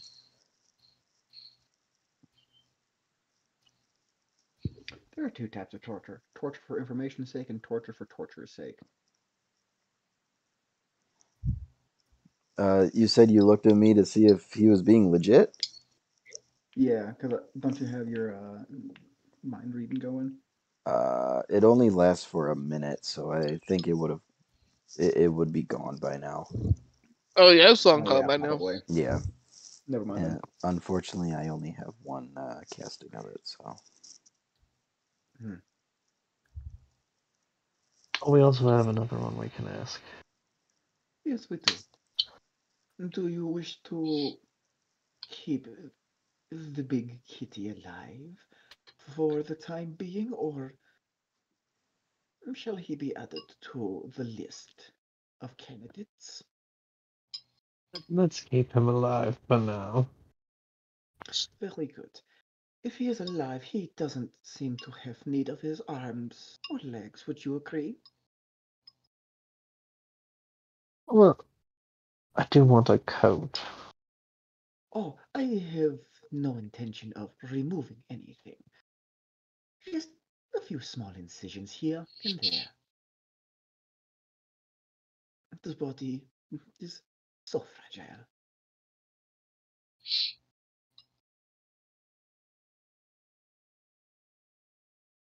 As long as you're not damaging it too much. With that, then, I am going to sever the tendons in the groin with a red hot knife for cauterization, and I'm going to sever the tendons in the back and front of the shoulders, as well as the ones behind the knees and those inside the elbows. Okie dokie. You takes a while, but you're able to do it. Well, shall we ask the next candidate your questions?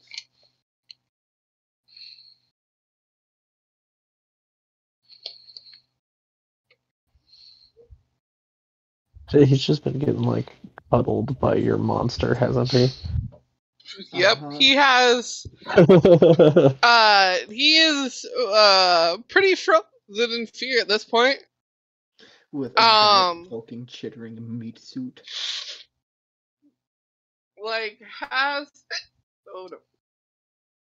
has stopped struggling, has been watching what you have been doing to Lord Solstice, and is just completely still.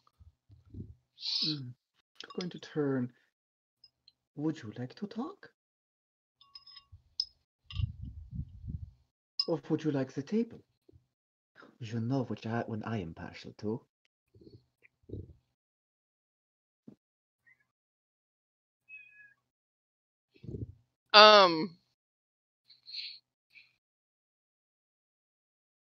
He starts trying to talk around the gag, but it's coming out all kinds of muffled. Oh, silly me. My apologies. I'm going to remove the gag. With Mage Hand. The second it's removed,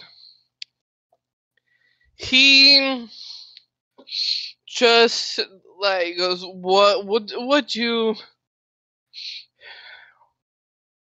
He goes, what do you want to know? I am not very high up on. I am just muscle. I am just muscle of the family that moved in. I guard. Smarter than the Lord, it seems. Sim, it is all yours.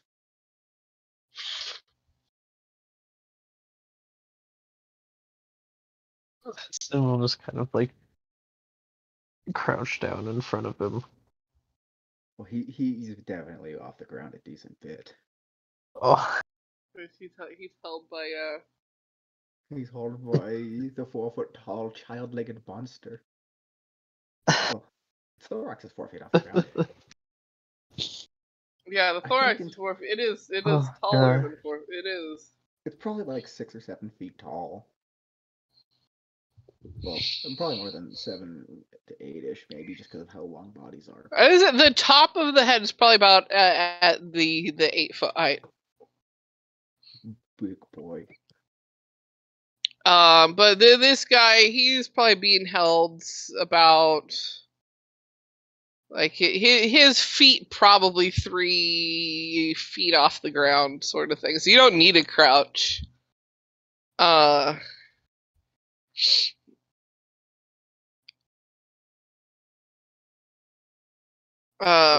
So you say that you just guard for the family? yes. What is your name?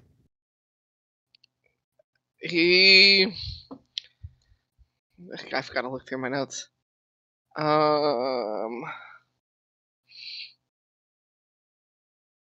No, that one's not that one.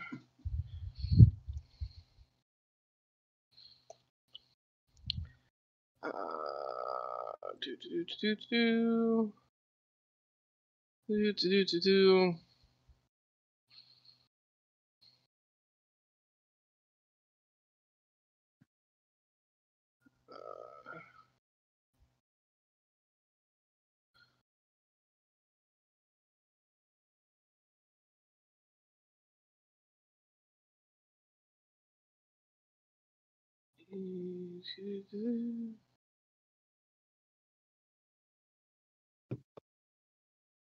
Where is my list of all of their names?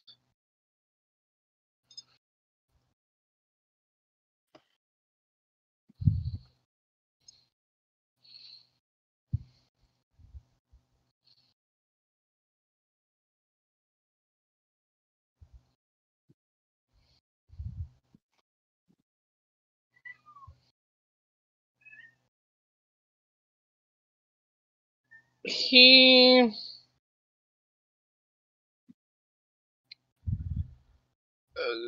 goes Shadow. You can Shadow in wind. Full name.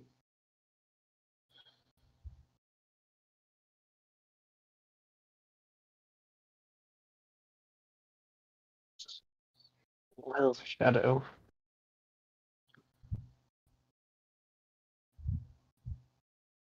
What do you know about the family? I know there is home here. There is home uh, in capital. That is shared with Nindro. When visit them, there is home in near Beth, near Mines, that stay at sometimes. I He goes, I am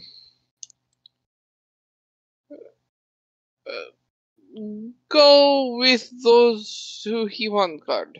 I'm not told much other than who to guard where, usually daughters or himself. I am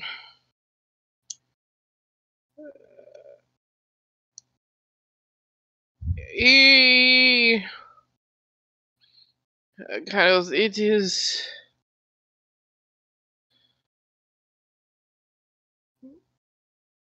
We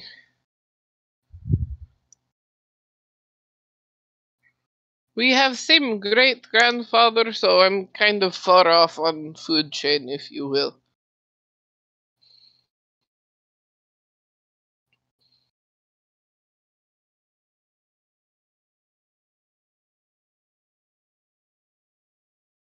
It doesn't sound like you have much use. What do you think, Sim? He hears that, he goes, no, I can be useful. I can be useful. I can. He changed into solstice. You what? He goes, I do have good head on shoulder. You want to take over? Yes, I would help. You keep me alive, and I stay with family. And you guard who you want, guard. I will keep my mouth shut. I will keep my mouth shut.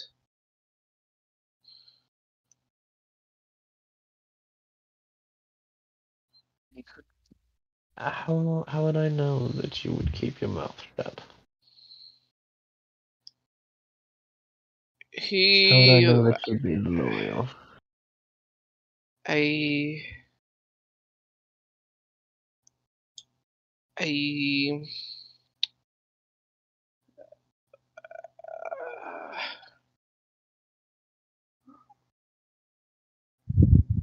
was, how does one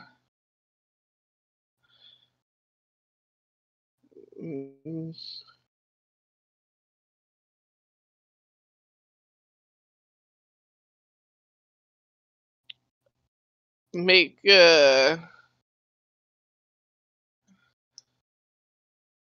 was like, I know I can swear up and down, and it would just be my word, but we find uh something to make more official pact, and if I break word, it kill me. I will do that. I will. I make wrong move. I breathe wrong. You can take life. I am serious. You let me live. I will follow your wish.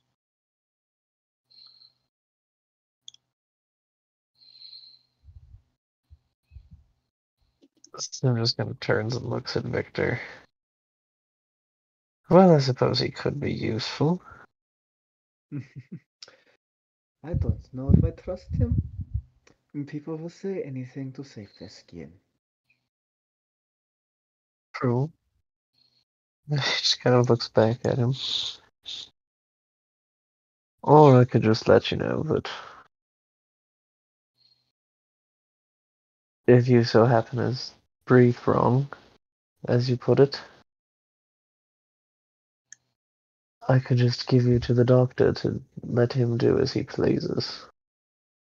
As you say that, going to give a nod, and you will see Saturn's face open up and kind of Oh curl a no, little bit. I'm no, not going I to kill thought him. it was a. Oh, okay. I was gonna say that was I, just. I'm just going to frighten Just him. being threatening, yeah. Very not crunch down, but he enough to just feel he It's peaceful. like, wait, no, don't eat him. tries to like shrink away and go, no.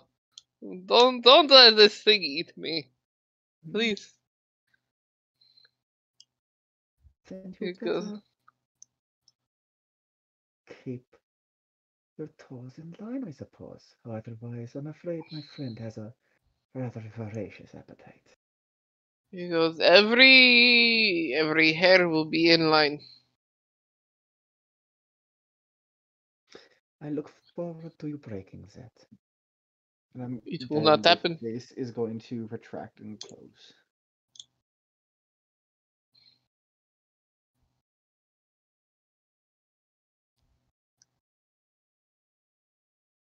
Well then, have you gotten all the information you need? Or shall we continue?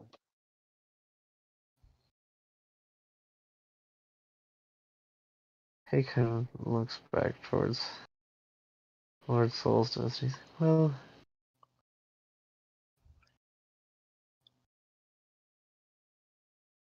I think that he has more to tell, but I'm not sure how much more he'll tell us right now. I think I might have gotten all I can out of him. I say if we give him to the bird. I like that idea.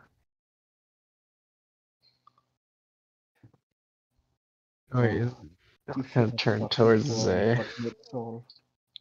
Kind of turn towards Zay, and I. Where is it?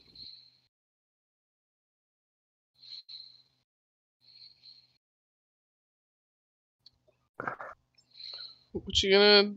I can't remember your character's name. I'm sorry. Rexeria? Is that Yeah. Can we put that in chat, Rexeria. please, so I can have that?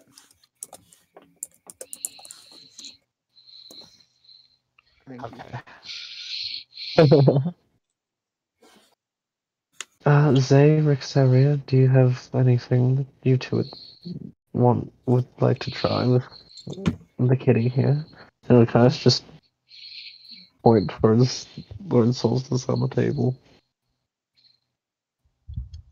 I personally do not trust the living more than I trust the dead.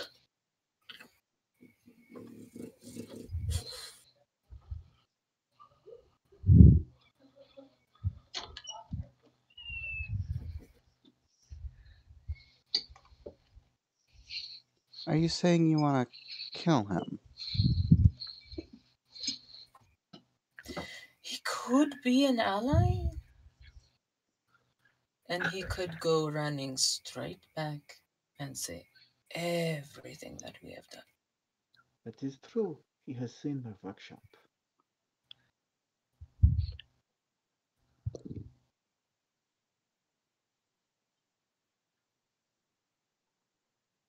Wait, I'm confused as a player now. Which one are we talking about? Because I was pointing at the guy on the table. Oh. He-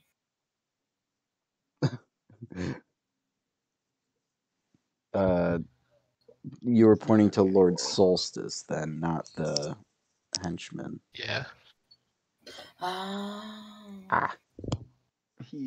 Lord Solstice can't run anywhere. He can't move his limbs. He's a noodle. I'm a good noodle. Oh, Lord Solstice is now meowing. He's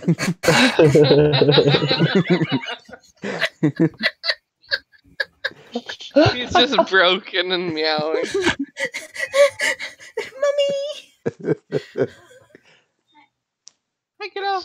Just remembered a really great, Night night, like, Goober. a See really you in the great morning. interrogation technique that my buddy that plays a cleric came up with, and it was kill them and then bring them back to life, and then be like, okay, do you want to do that again, or do you want to talk? I would, but he's not coming back to life if I bring him back.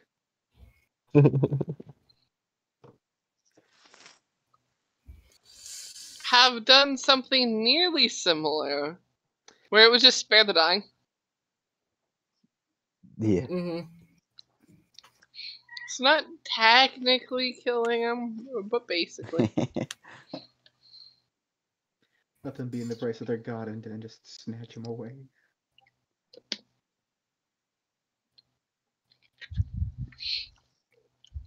The other one, Shadow, he He is. I will do whatever you want. Just I keep life, and I am yours to command, demand. Do you need anything moved, cleaned? Well, and Lord Solstice did say that it would be better to return with multiple rather than alone. He kind of what did happen of my brother? He goes, I probably don't want to know, honestly, though. Never mind. I am going to assume dead and just leave it at that. Don't tell me. For the best. It's Especially if it is something like, he kind of looks at Lord Solstice. He goes, I don't want to know more. maybe it's No. better if you Lord Solstice do. brought this on himself. He could have avoided it all if he had just talked. He is Like not a you man that did. talks. I thought And- because I do not want that to happen to me. And you are smarter, and therefore you will keep your manhood where it belongs. Instead of, well, Inside out. fucking yourself.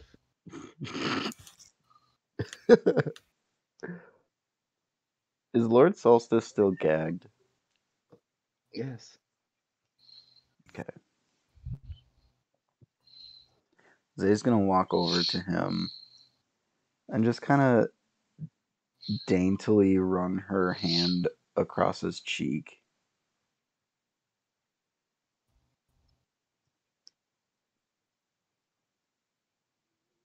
Takes the gag out of his mouth.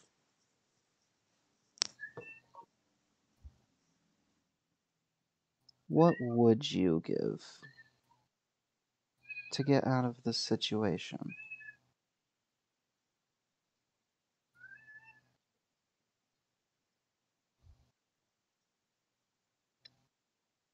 He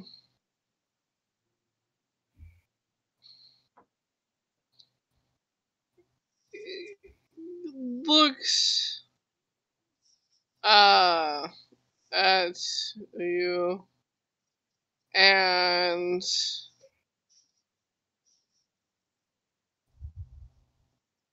goes,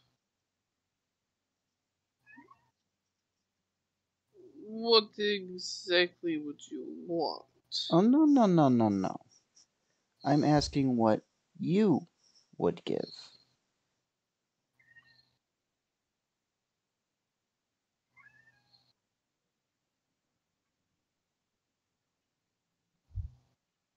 He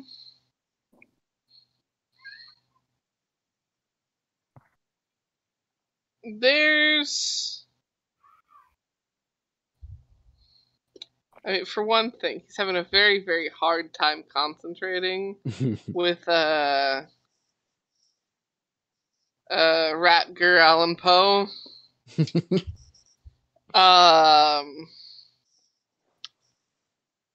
Being very distracting.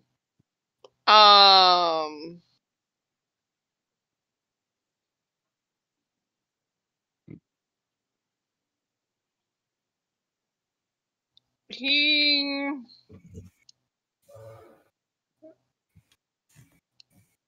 goes,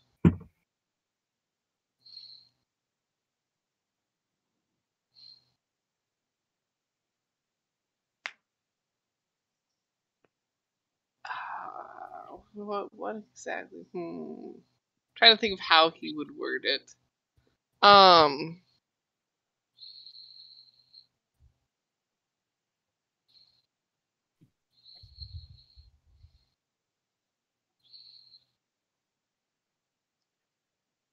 He goes, I would make you a partner in the business. Which means you would get 50-50. And have just as much say as should you take me out of this to a healer, there are things that need to be fixed. Zay gives Sim a quick look. And then back to Lord Solstice. 50-50? Why so low?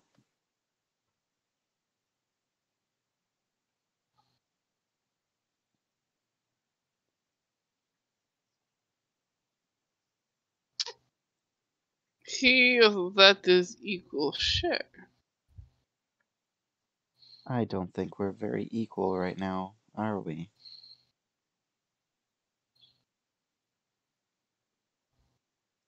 He looks at you as you would not even know how to run your half appropriately. It's not about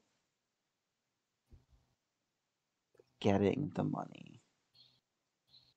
It's about taking it away from you.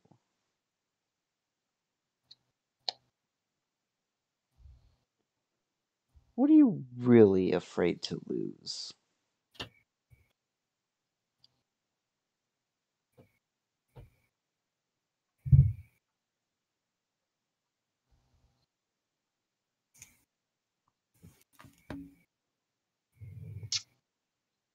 He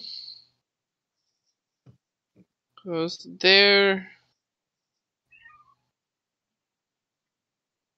are secrets in this world that once you learn them, you take to your grave. You keep saying taking it to your grave. Zay backs up. It I have to ask Victor this because it's his basement. Is there like a tray table or something that can be moved that has tools on it or whatnot? Yes, it's where I have been storing all my tools. Okay. And the Bunsen burner. Uh, The tool burner. It's on wheels. Zay moves it over closer, but out of range of like grabbing range of Solstice if he ever broke out. Zay takes out the pieces of the tiefling that she crystallized. She takes Oh them out. yeah. She takes them out one by one and lays them out on the tray. You see, secrets don't always get taken to the grave. Once you're like this, and she holds up an arm, it's only a matter of time before I get to know everything that you do. And then she snaps off a thumb and she eats it.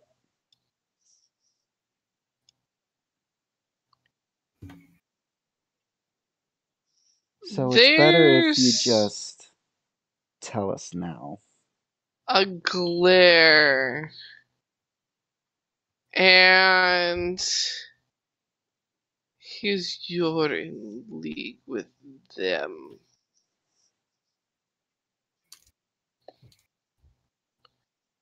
I have seen something similar a couple times in my life.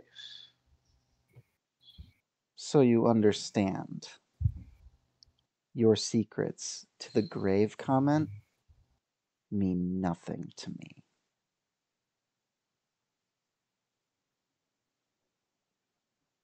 You do not seem like one that follows or works with Zedia. I do not understand. I know of. He looks at the crystals. He goes, I know of the crystal bullshit. Because they have weaseled their way into business deals. weaseled their way to my daughter getting married to them. You weaseled your way into getting some of their powers, it seems. I don't know how they get those. Or what they did. I just know those damn violet. You touch it and you become crystal like it if you are not careful enough. Zay bites off another finger.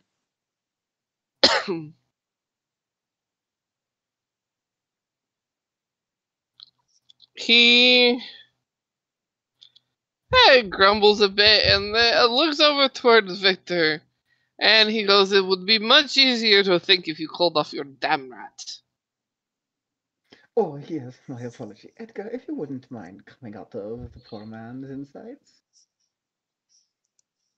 And I'm going to drain a healing potion up his bum hole to repair the rat damage, or at least stop him from bleeding. He's still going to have a prolapse. Poor bastard.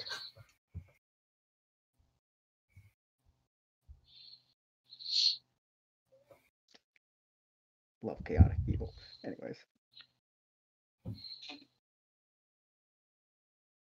So very evil. I now have a very wet rat. Oh. You do. I'm going to clean him with magic.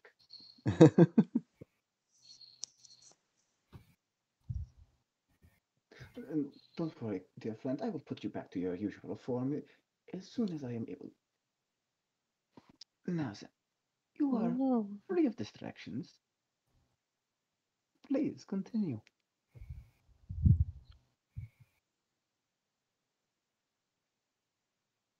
What? Zay bites off the middle finger.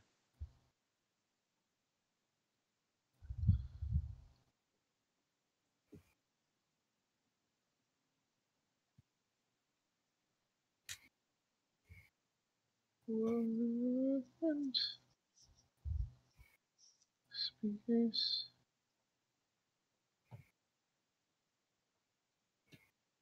I just realized something.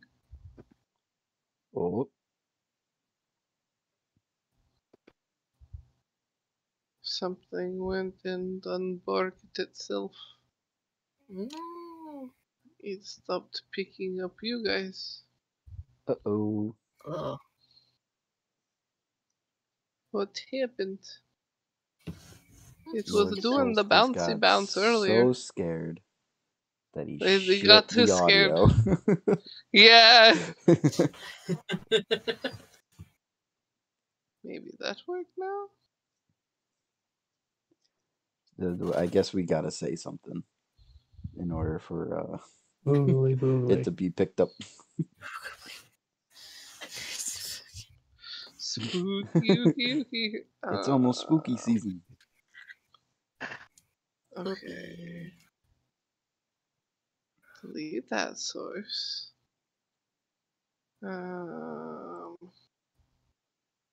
Delete that one. And then add source.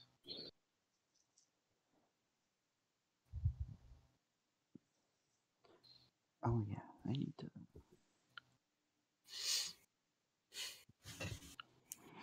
Eat. Okay, say something again. Something. No. Hello. Ciao.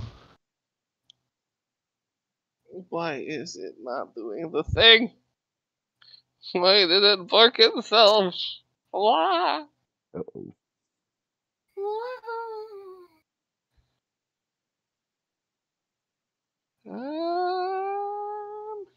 See? Maybe that. Meow. What the fuck? What the? What the fuck? I didn't know Rupert came back. What the fuck? You just hear him off in the freaking forest. What the fuck? What the doing this? We'll be right back with more technical difficulties.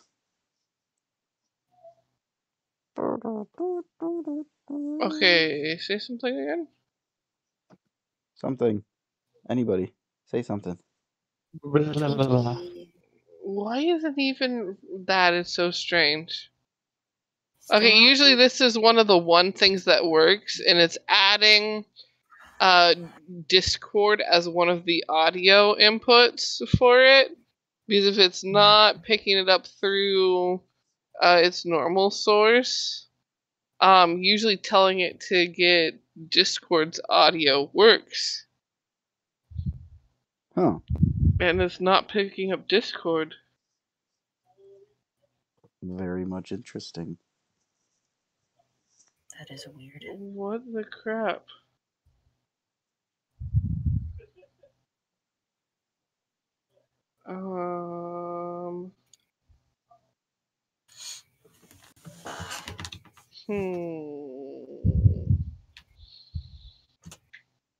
Nope, that's not what I wanted to open. Well, hold on. Do that. Restart. Now do some talking. Talking. Test 1, 2, 3. I'm Talk. 3, so 2, tempted 1. Stit. to start singing instead of talking. I mean, what the frick? It's done for it. Oh It won't register any of. Why won't it register?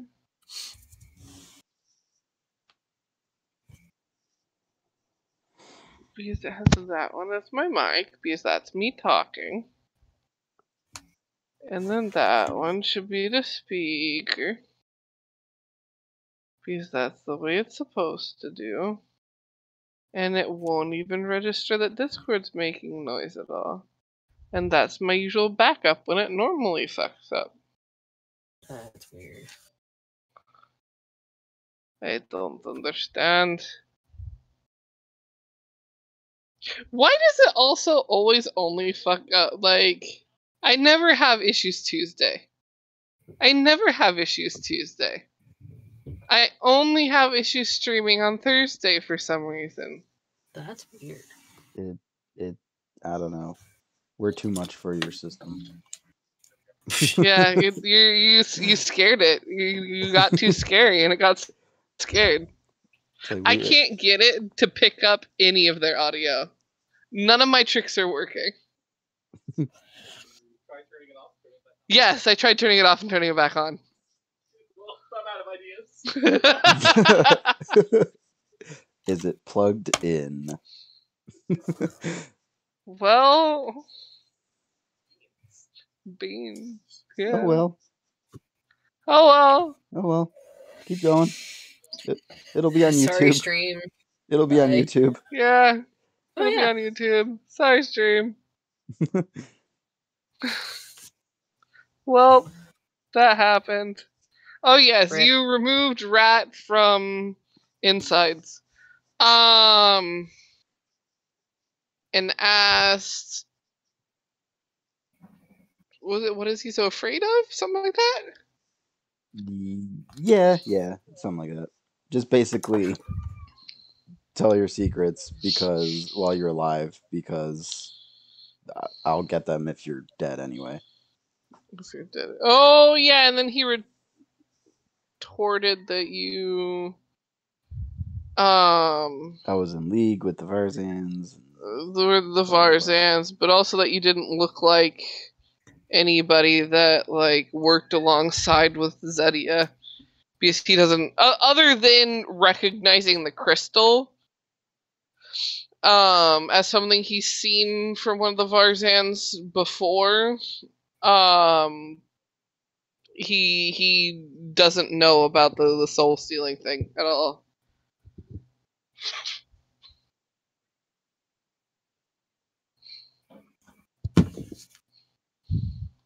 So he thinks you're talking some death goddess mumbo jumbo bullshit. Mm.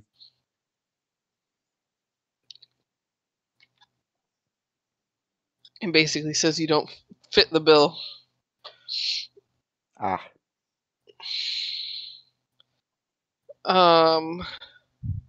Do you need me to show you another example?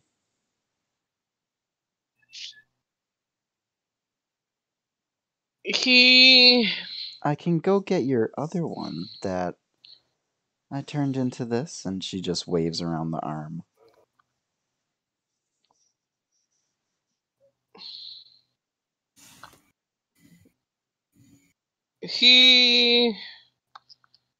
Well, if you... He kind of, like, his eyes kind of dart around a bit, and he goes, the other one is Crystal.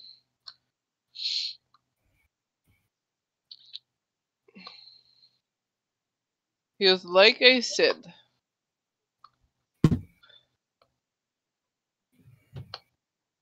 there are certain things that one takes to grave.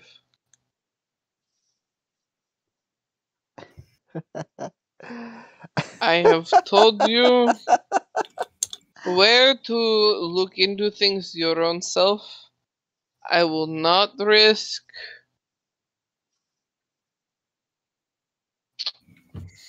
he goes, I made specific deal long ago, and going back on deal can be more catastrophic than anything you can do to me. You can even put that rat back and it would be more worse than that. Oh, no. I'm not going to put the rat back in. We should give him to the bird.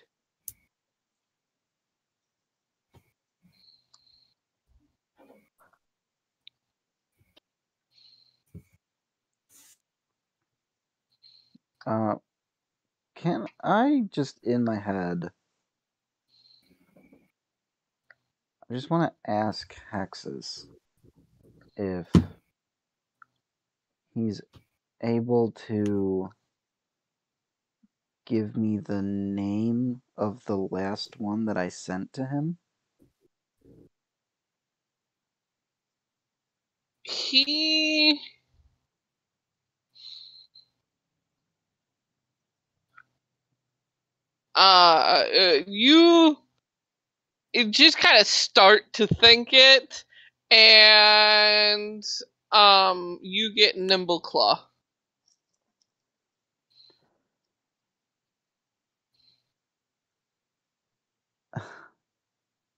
The one that's not here? Nimble Claw?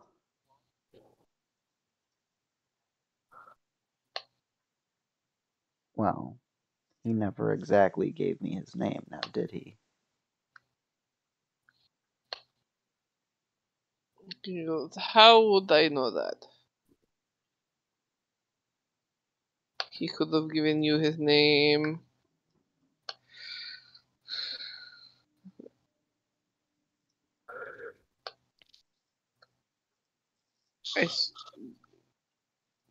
That one only. If I get out of this, made it to where I would murder him for crossing me. So I know that one didn't. So you have I also don't. defection in your ranks now. What a strong family you have.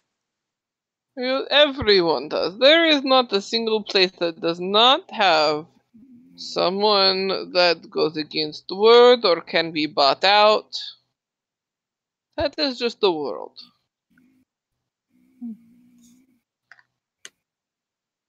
Trust no one, not even family.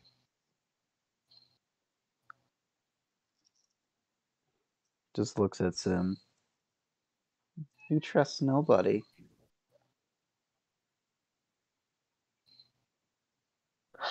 No, it's rather sad.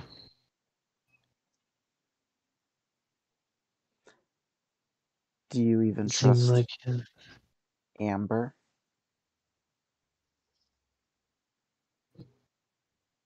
He glares and goes, "You leave her out of this." Zay is going to then pull out one of her elemental rings, the one with the red gem. Do you know what this is? He goes from. How close are you holding it to him? I'd get a little closer.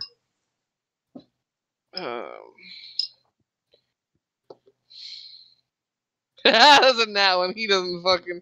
He goes, "It is a ring with a beautiful gem." What?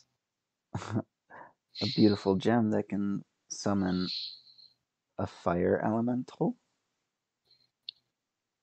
He gives it a snort and goes, "Ah, you burn things down." And now imagine a burnt down mansion with everyone inside of it, including Amber. Now tell us what we want to know.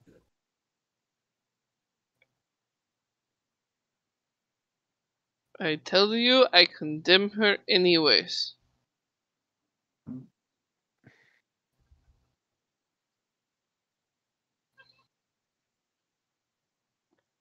Oh, At so it least has the to do fire, with... she has chance of getting out. Oh, no. I'd make sure she doesn't. You don't know the ins and outs of my house. Who do you think stole the jewelry?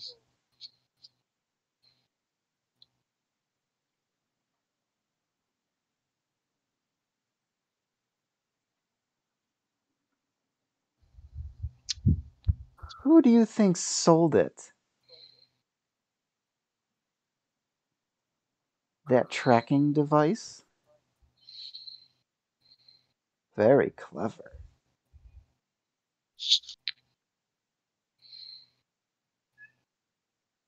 He goes, "Yes." And that poor jeweler, that salesman, didn't know what was coming. You tell me like I give a shit. Oh, I know you don't give a shit.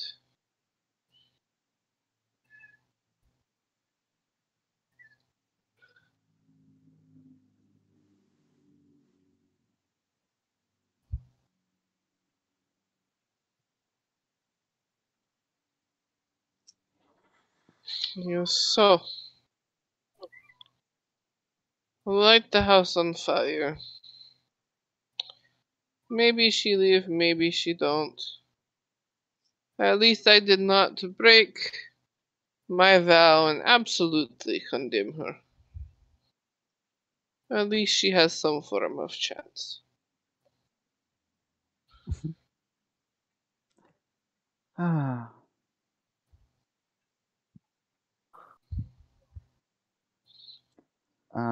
Victor, where is that finger? I'll hold up the finger. Can I see it? I will hand it over.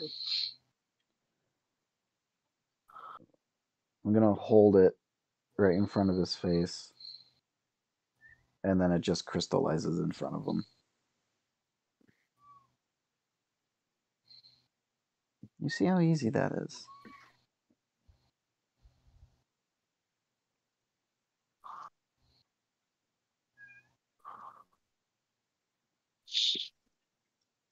He shrugs and goes, "You turn things to crystal like them too. What of it? Crystal's dead. Chota to death dead. And you think that you'd go to Zedia that way?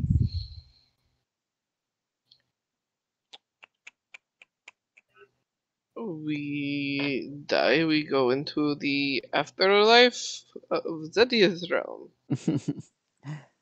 No. No, you don't.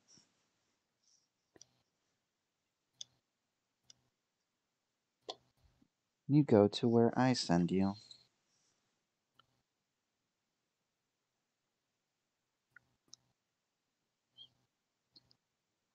He Where handles. I do not I get to understand. know everything that you do.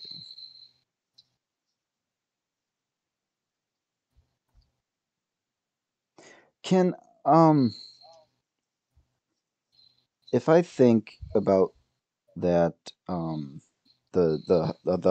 the muscle again. Oh god, what was his name?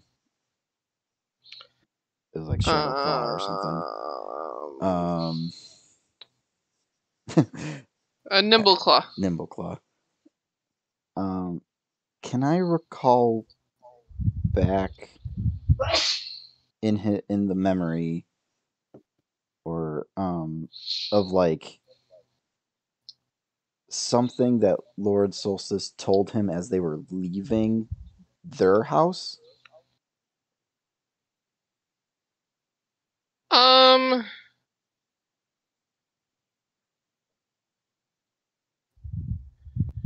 You.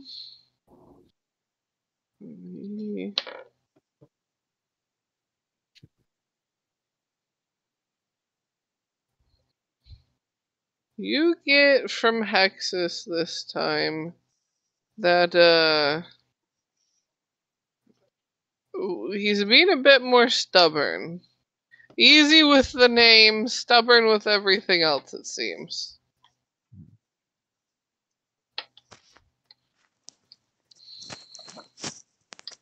Zay's just going to back away from Lord Solstice. Fine. I know what I know. And I'm going to know what you know. Whether you believe it or not, you're going to turn on your daughter. Zay's going to pack up her crystals. Sim, Victor, I'm done.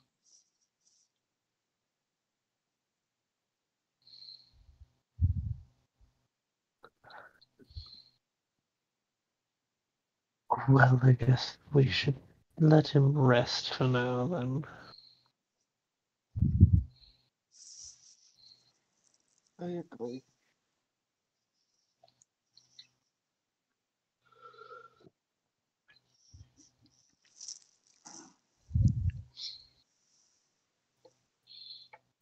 What do you all decide to do? If you're letting him, Lord Solstice, rest, are you going to take Shadow home as Solstice, Sim? Yeah.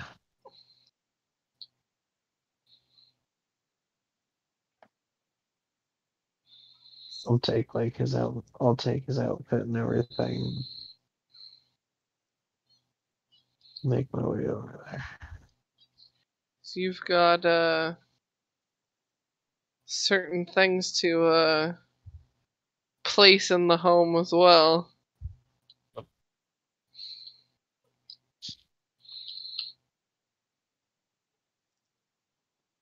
But what about the others?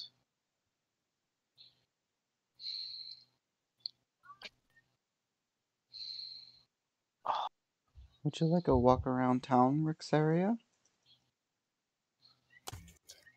That sounds absolutely lovely.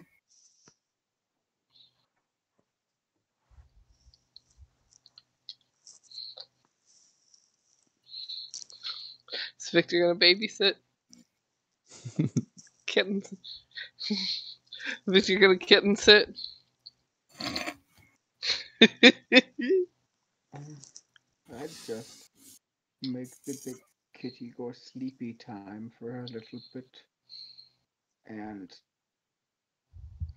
I'm going to go to the thieves guild. I have a quest to post. I would also Ooh, like that to is look for true. some work too. Let's see what jobs are for get some quick coin. Okay, so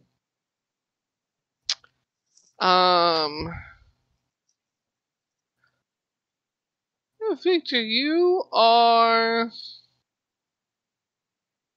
able to go in there and you are basically given a couple different options for your posting.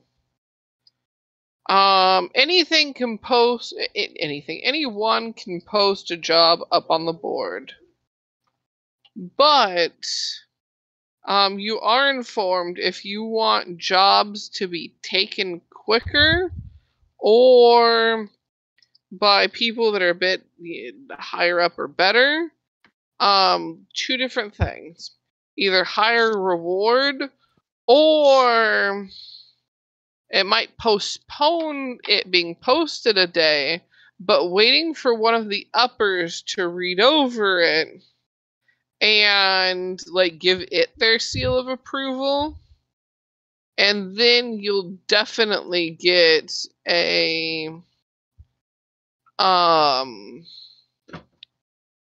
well-trained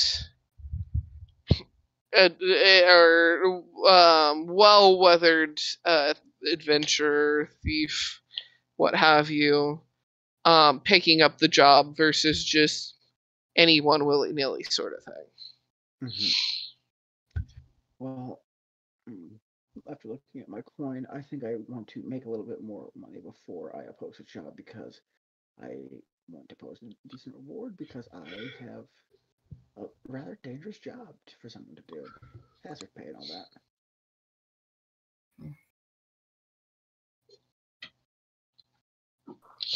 Alright. So then, job-wise,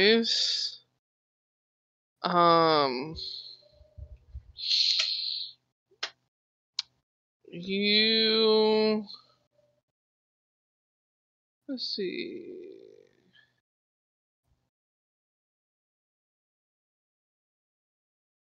You see... One, two... The 3 jobs that are still on the notice board. There is also one that says hotel clear out, haunted and needs not to be. Its reward that's stated is 1,000 gold.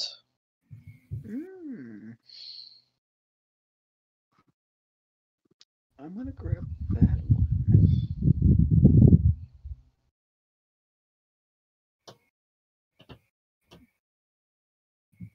So, Sim,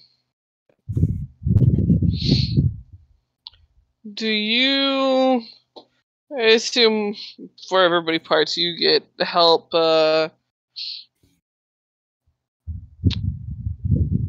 releasing shadow and everything, and you get yourself all Lord Solstice up and whatnot.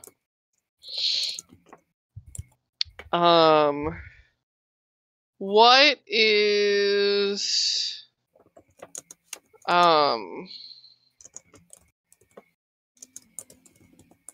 no, never mind. You make your way back to the house, and the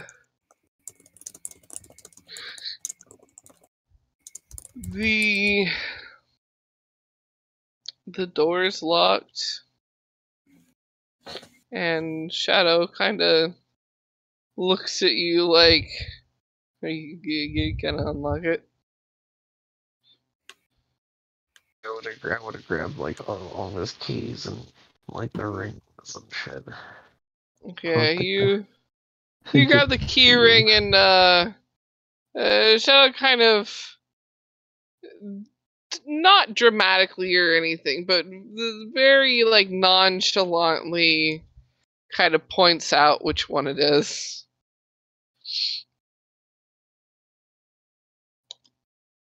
Oh, unlock the door. And you are greeted by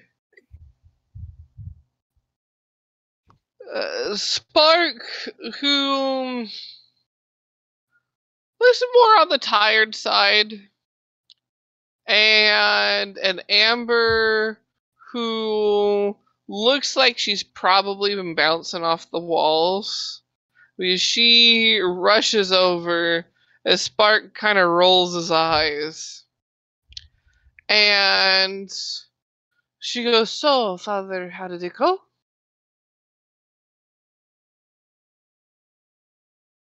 Better than expected.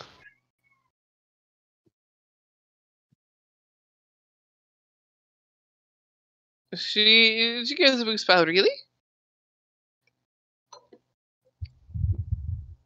Does that mean there are plans for the future?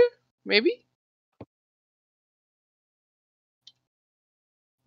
There may be. I'll have to do some more thinking. But you always have to do more thinking.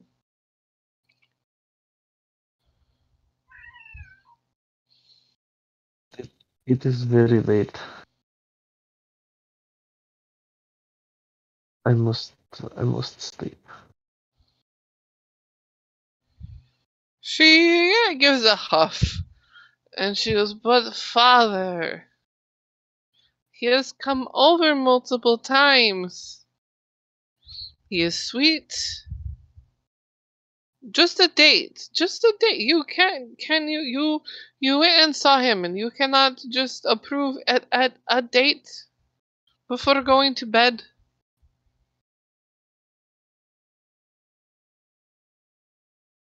Like,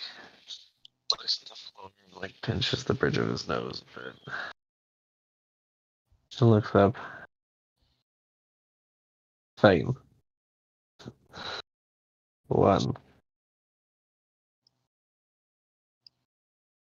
She gives a big ol' smile and goes, "Thank you," and gives up on her tippy toes and gives, she basically can only reach the chin. We give him a little peck on the chin and goes, "Okay, I will go to bed," and rushes off.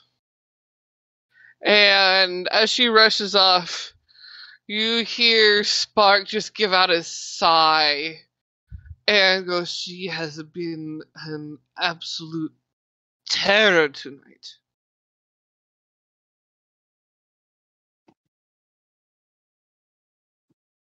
I imagine she would be. I apologize. He goes, "So, it did actually go well?" Well, we will see. He goes, Riddle still has not come back with any paperwork on him. He is just as good at finding as he is forging. And, I mean, I am getting suspicious. Should Riddle not have at least come back with something by now? That is why we wait. I want to observe. See how it goes. If he even has any actual money.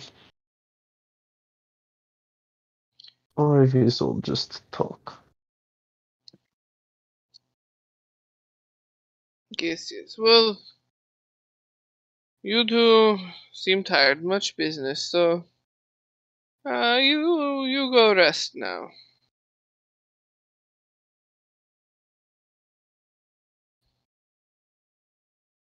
Scott nods and will make his way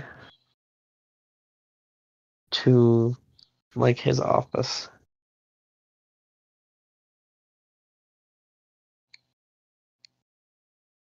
Making sure that the Shadow is like close at hand. Oh yeah. Shadow is sticking to you like a fly on poop.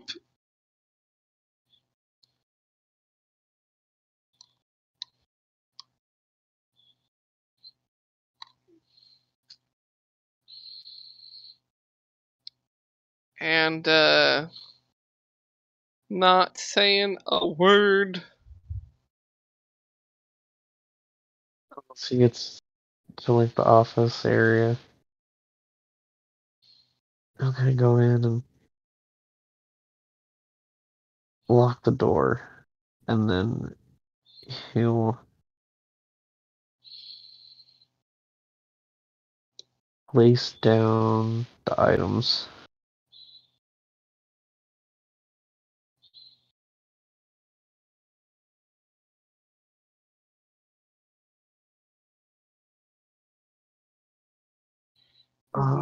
Get it all set up. Yeah. Uh,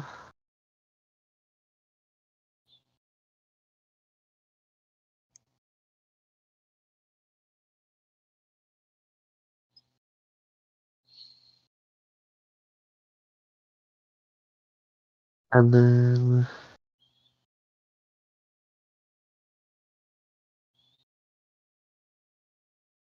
he's gonna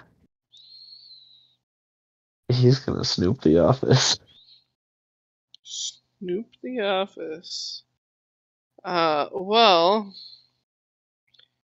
you snoop the office, and there is paperwork. Lots of different paperwork. There is, I've got to open up another thing because it's the thing that has the right name.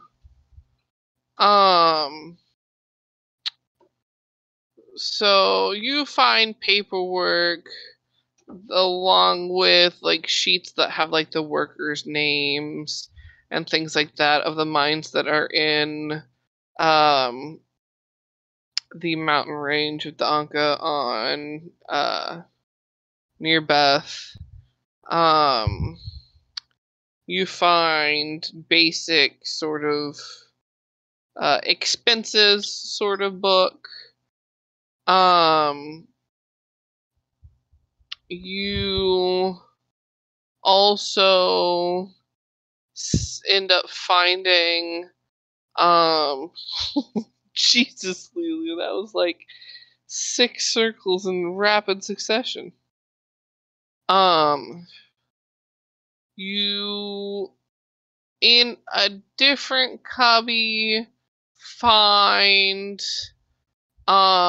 research and a lot of very, very old papers and scrolls and things, with different things highlighted, as well as like a notebook, that's connecting a lot of dots as to where, the ancient Great Orichalca mines should be. And I'll, post that in Conspirators Corner so you guys can see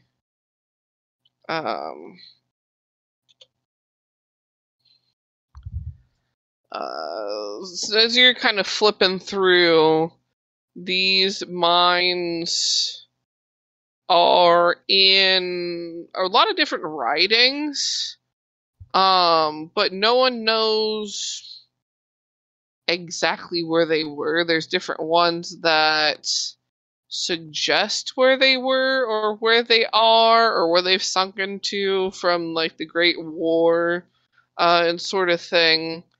And it looks like there is a map with all these notes of an area circled where with all of the research done, he's pretty dang sure that's where that mine should be hidden. And there's a gem that hasn't been mined, hasn't been able to be found anywhere.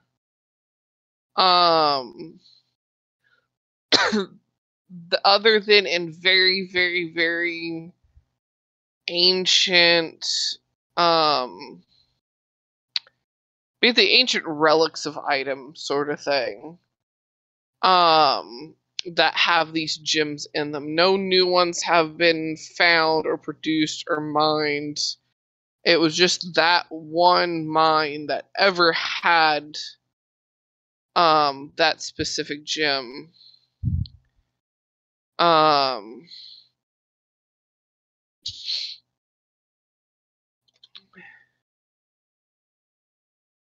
And to be able to find that particular gem again and get that out into the world, especially because supposedly in some ancient texts it is easy to link certain magics to it. Supposedly elemental magic can flow very easily through the gem.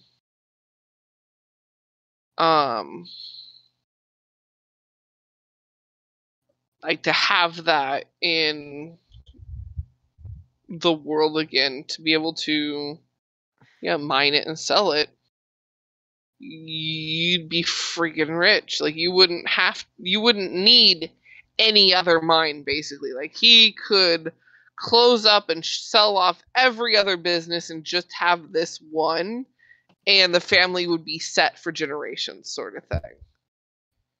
Like that's the project he's been working on and in hiding basically.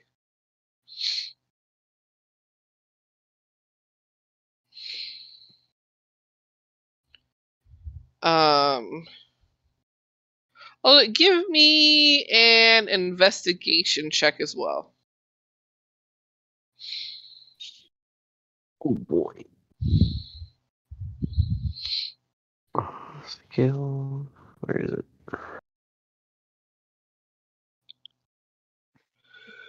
Investigation.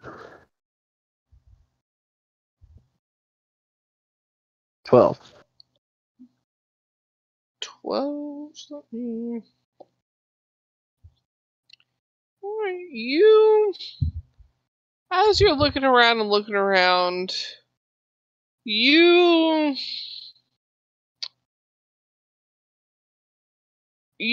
realize for the amount of space the drawers have on the right side, there should be something else there somewhere.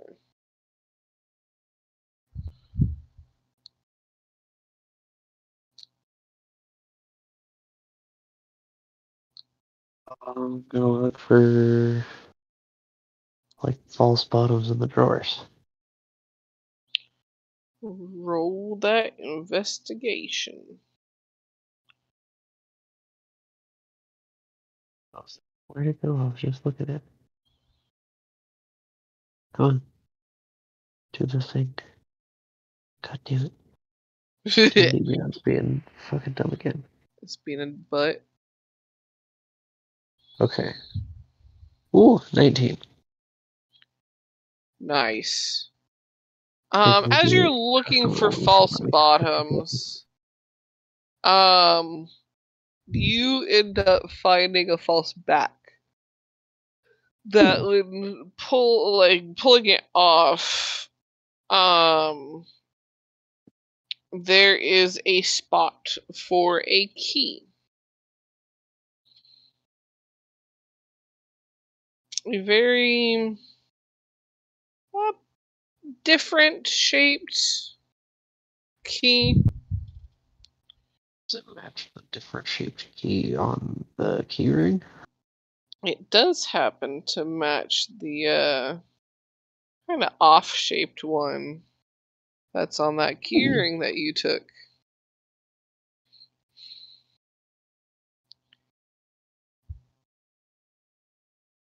And inside this drawer, it has once unlocked, a different area like pops open and has a small tiny chest inside. In this chest, it has vials of a perfectly clear liquid.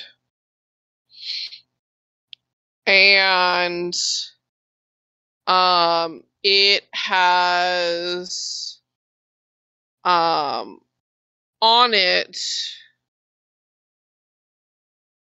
Amber's full name carved onto like the top of the chest, the small chest.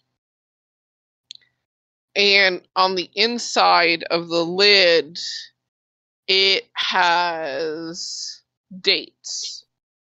And most of them have like passed. And there's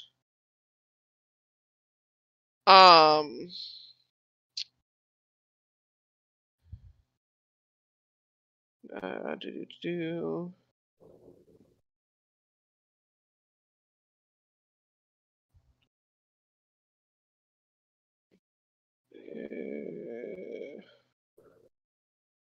hold on.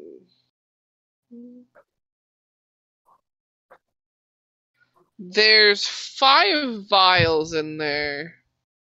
5?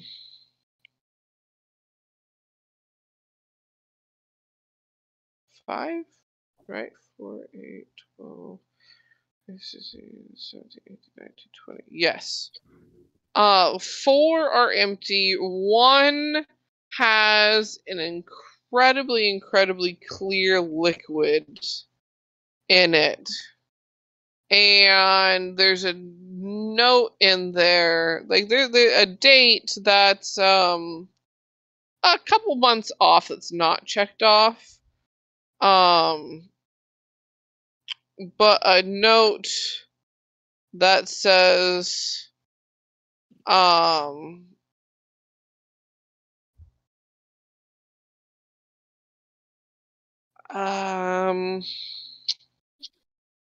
might need to find out how to clue in suitor to slip this to her on her 20th birthday if she's off and married by then.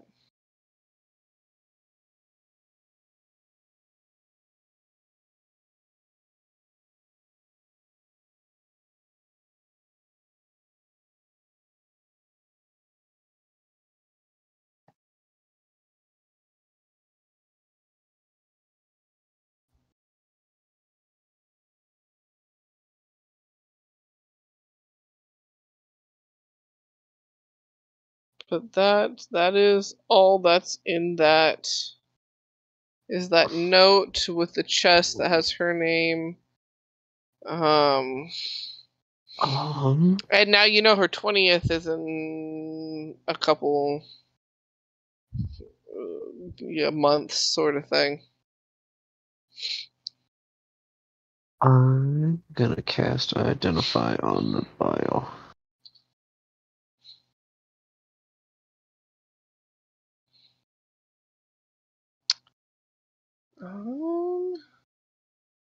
Let me see what Identify tells you.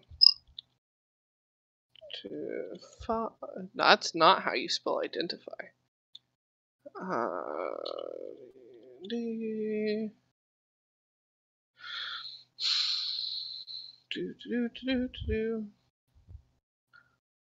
Identify, you choose one object that you touch to cast the spell, if it is magical or not, or some other magic imbued.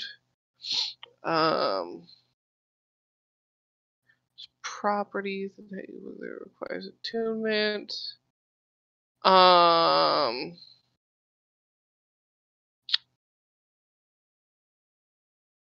It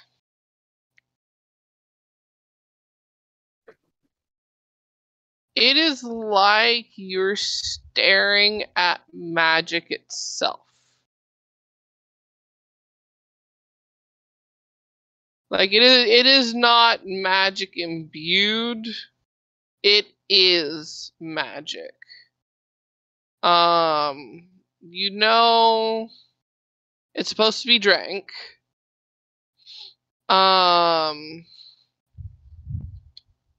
No attunement required. Lulu, get down.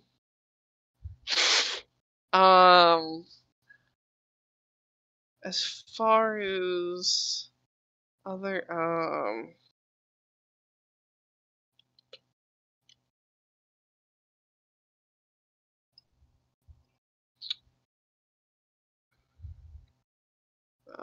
what else?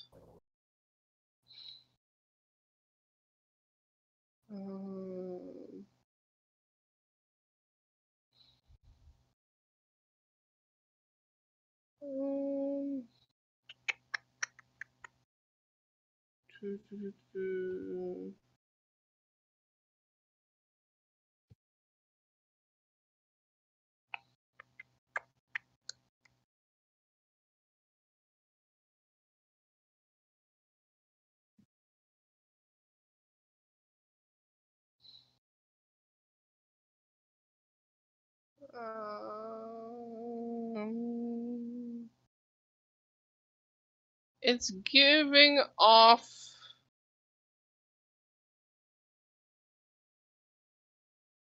very much so abjuration-y vibes in the healing sense. You get the feel you are looking at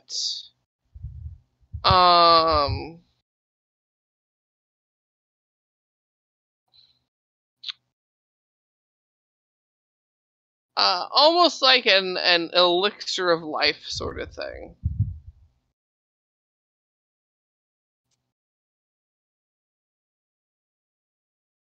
Like those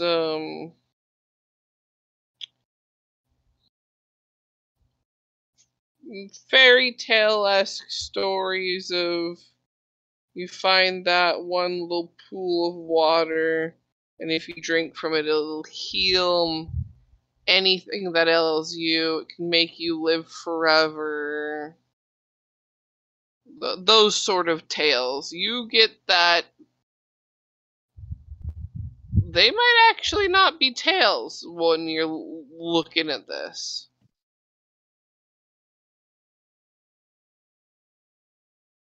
Ooh.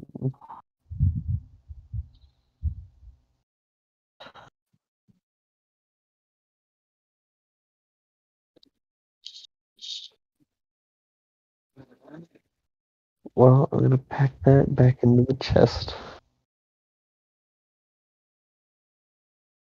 And I'll pack that back away in the drawer.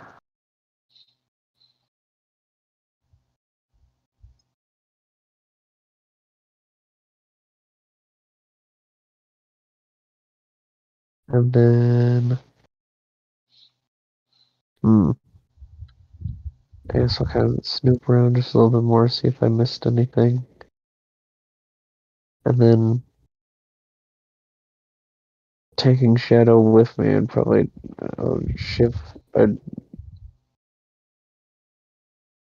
see if I could sneak my way out the window and like dip up out of the house that way, leaving the office door locked.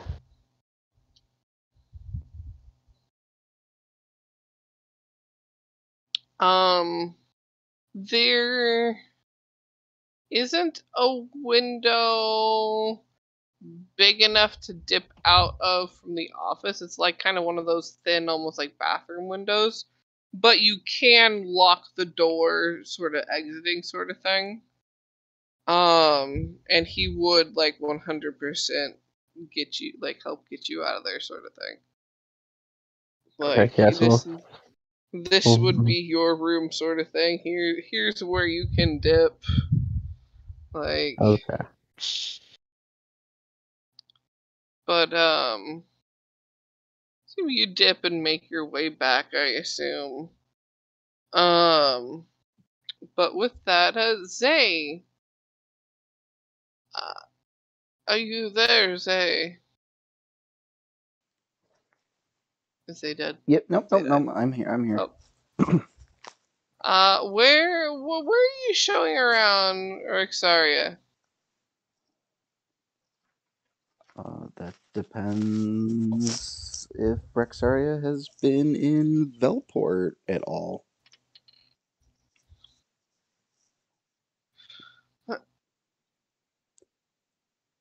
It would be a new town for them. Yeah. Ah. So do you want the grand tour, or do you want to see somewhere specific? If there's a place like whatever you're thinking of?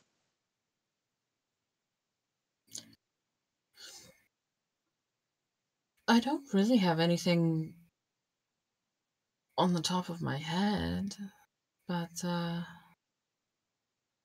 how about just a grand tour? All right. Yeah, Zay will show her around the city, pointing out what everything is essentially. Um, Notably not showing a certain temple.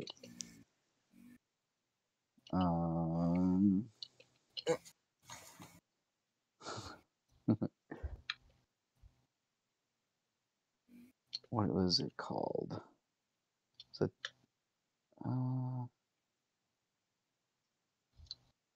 it's an important note, right? No? Oh, crud. I'm in the wrong section. There we go. The Weeping Temple, I did not show you.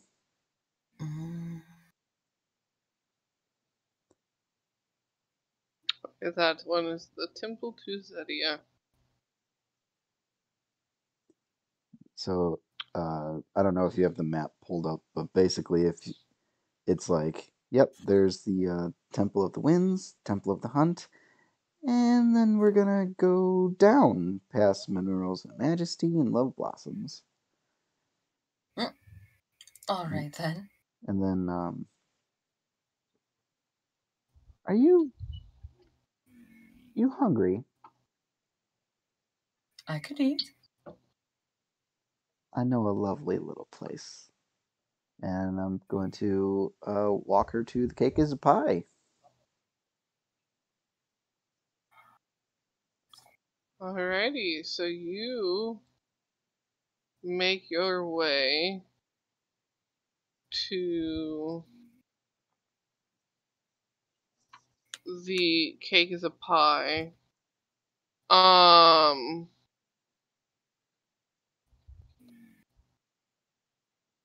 you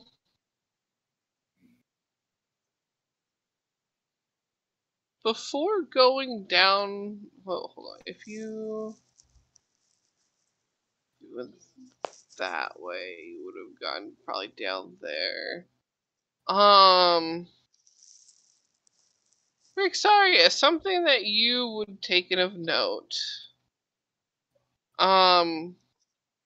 There's a floral shop called Love Blossoms that you pass by on the way to Cake as a Pie before going down some stairs.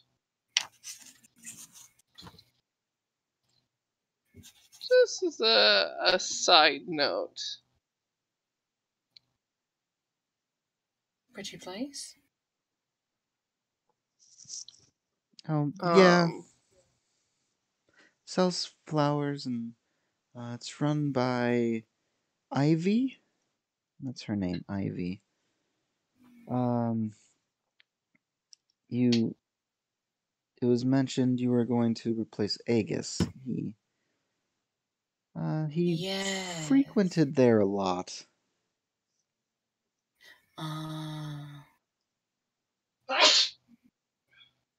Maybe I should go make amends. Amends? I can't imagine he got up to anything good. If he needed replacing. I'm not. I was in there yesterday. She didn't seem upset. Oh, that's good.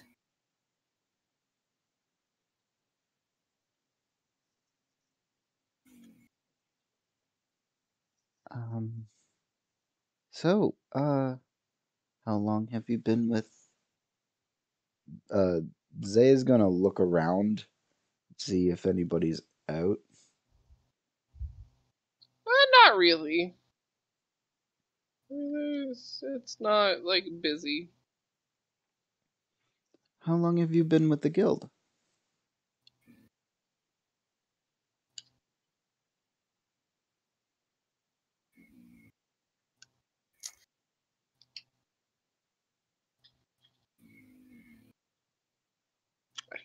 That's your own Such a field. good question.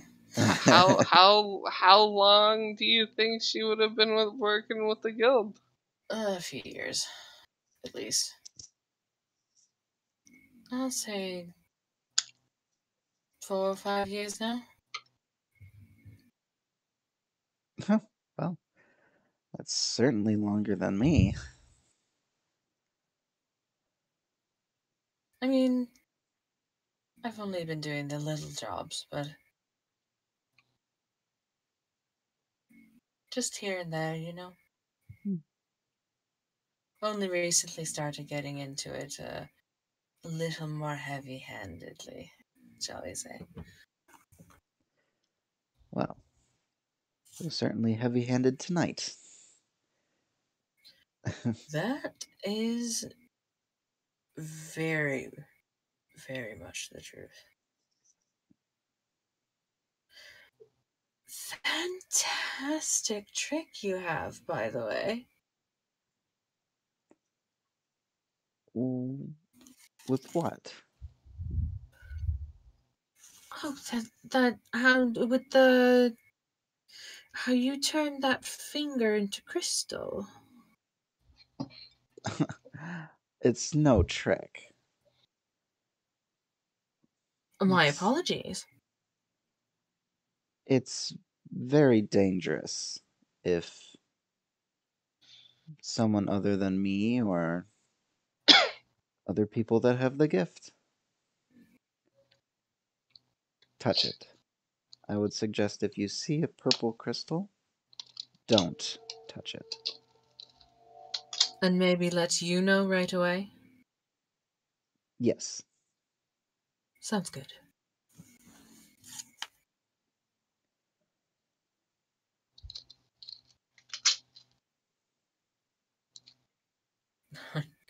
Know when not to meddle in things that I shouldn't. The last dragon that I knew to meddle with a purple crystal almost lost an arm. Oh dear.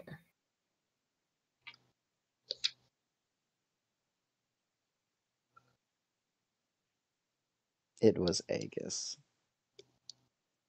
Ah.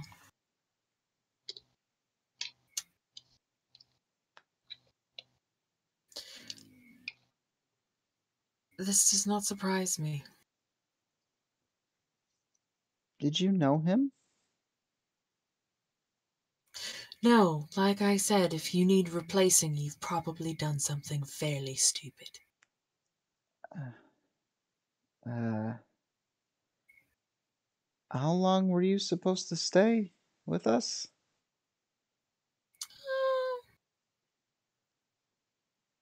Suppose till you don't need me anymore.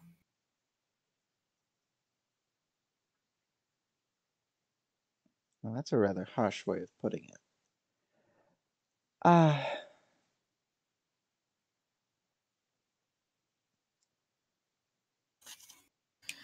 So, services aren't of use to your group, then I move on.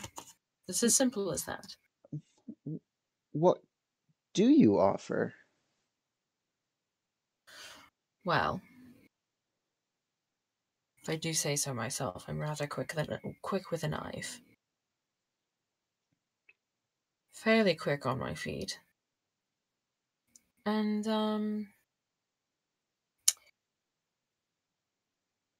can, use just a little bit of magic here and there. I'm no strangers to little knives myself. Oh, fantastic. Can share if you want.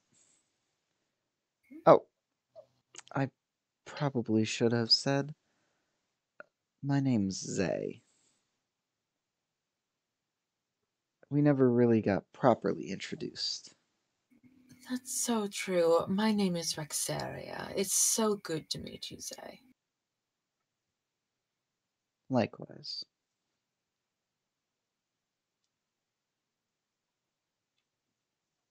Well, shall we grab a bite?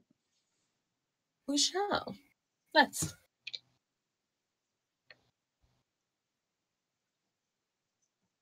And we go skipping down the road to find Cake's pie.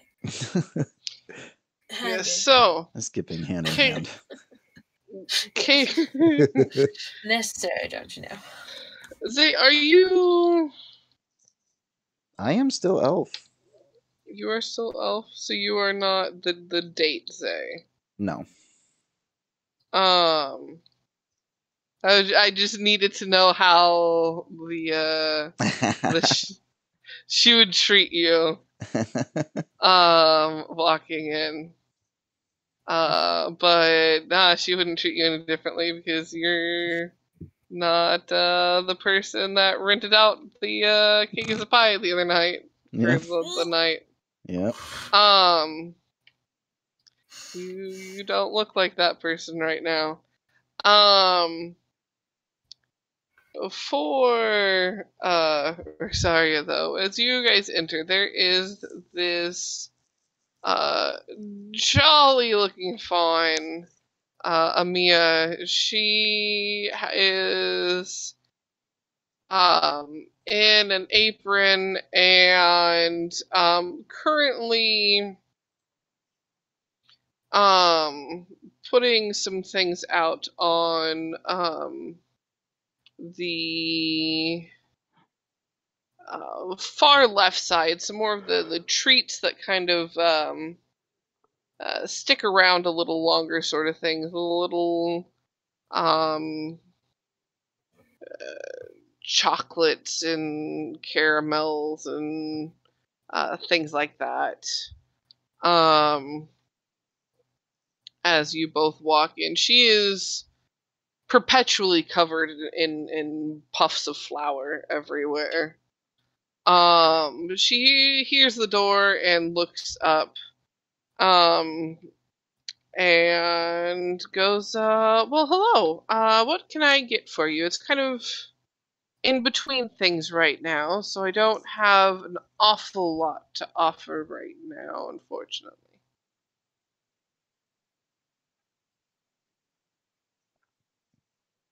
I'm fine with whatever's available. I'm not picky. Same here. Anything that you have, well, I'm sure will be absolutely fantastic. She kind of looks around, um, and pulls a couple of things up. They're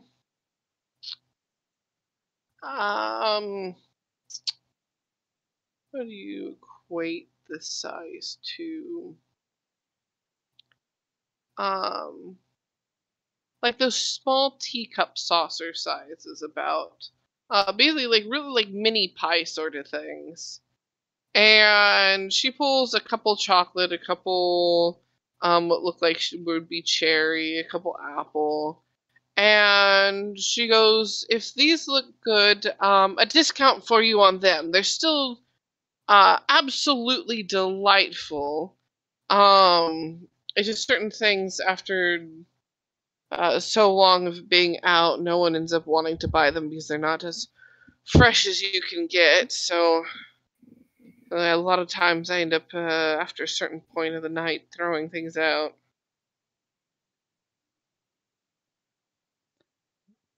We'll take Or them. going to the orphanage. They like them too. Well, the kids do. The owners don't like me quite as much. She gives a smile. Mm. Well, giving children sugar is such a dastardly thing to do now, isn't it? Because they enjoy, they deserve sweets once in a while, but yes. Oh, they absolutely do.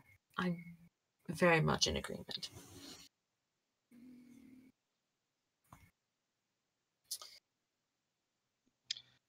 She goes, but yes, because if you would like this tray of the miniature pies, a, just a gold for them. Oh, of course. Zay will put down a gold.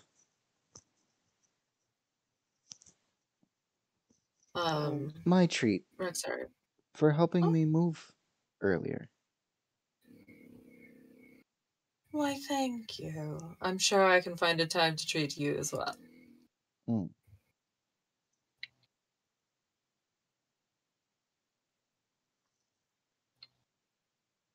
She gives you utensils and napkins. And there are along the kind of outside walls that are windowed so you can see in, sort of thing. There's a few smaller tables to sit at. And she gets back to business, kind of sorting treats, taking inventory. We'll grab a seat further away so that we're just out of earshot of people.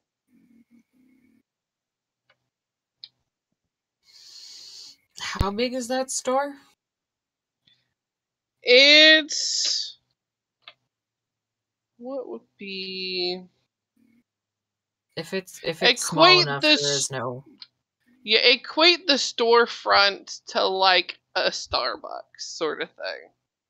Okay, so we need to You there isn't anyone Wow. other than her there at the moment, and she's coming in and out of the back sort of thing. Mm-hmm. Were there tables outside? Yeah, there are some tables out front. Yeah. Oh, did you want to sit outside? Let's sit outside.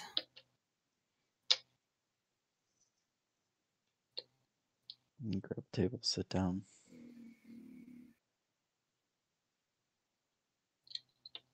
You know, I don't always look this way. Just kind of gesturing to her face.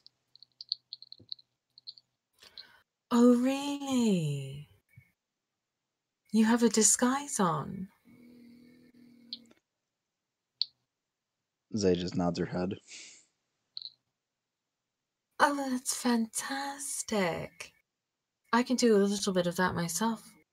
But, I don't know if I can do it as extensively as you. It takes a lot of practice. Applying everything. Over and over and over again. Yes. Yes, it does.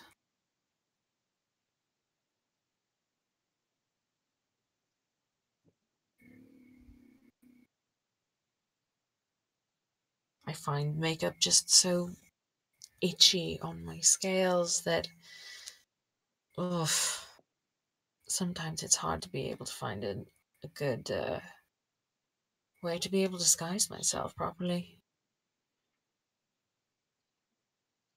Maybe you just haven't found the right one yet. I do have a bit of a magic trick up my sleeve on that part. But like I said, not sure if I can do as an extensive a job as you.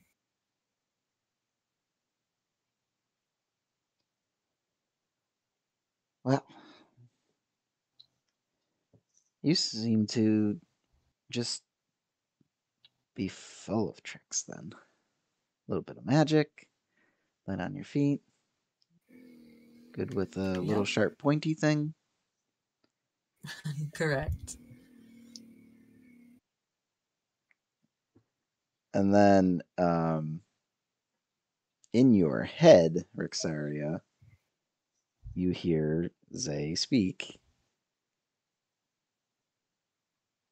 Can you talk within heads?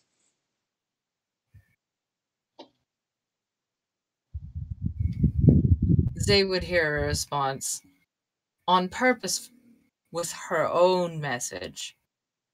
Why, yes. Yes, I can.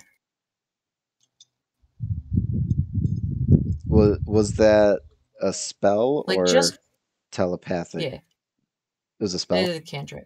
Oh, okay. Cantrip, yeah. I'll allow it.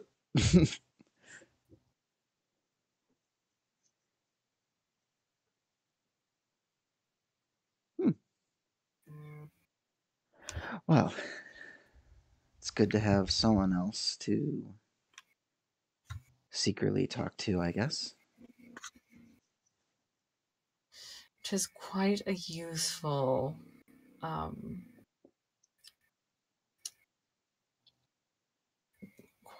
thing to have. I think we're going to have so much fun. I couldn't agree more.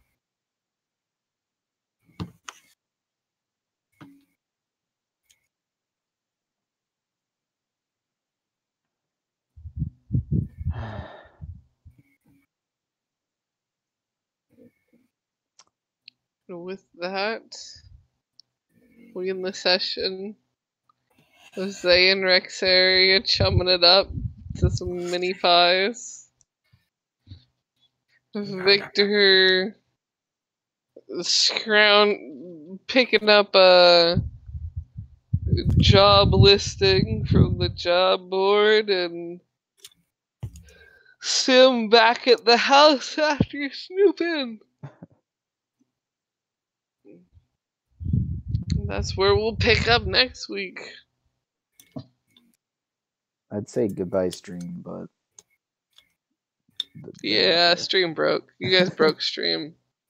Good night, YouTube. Yeah, good night, YouTube.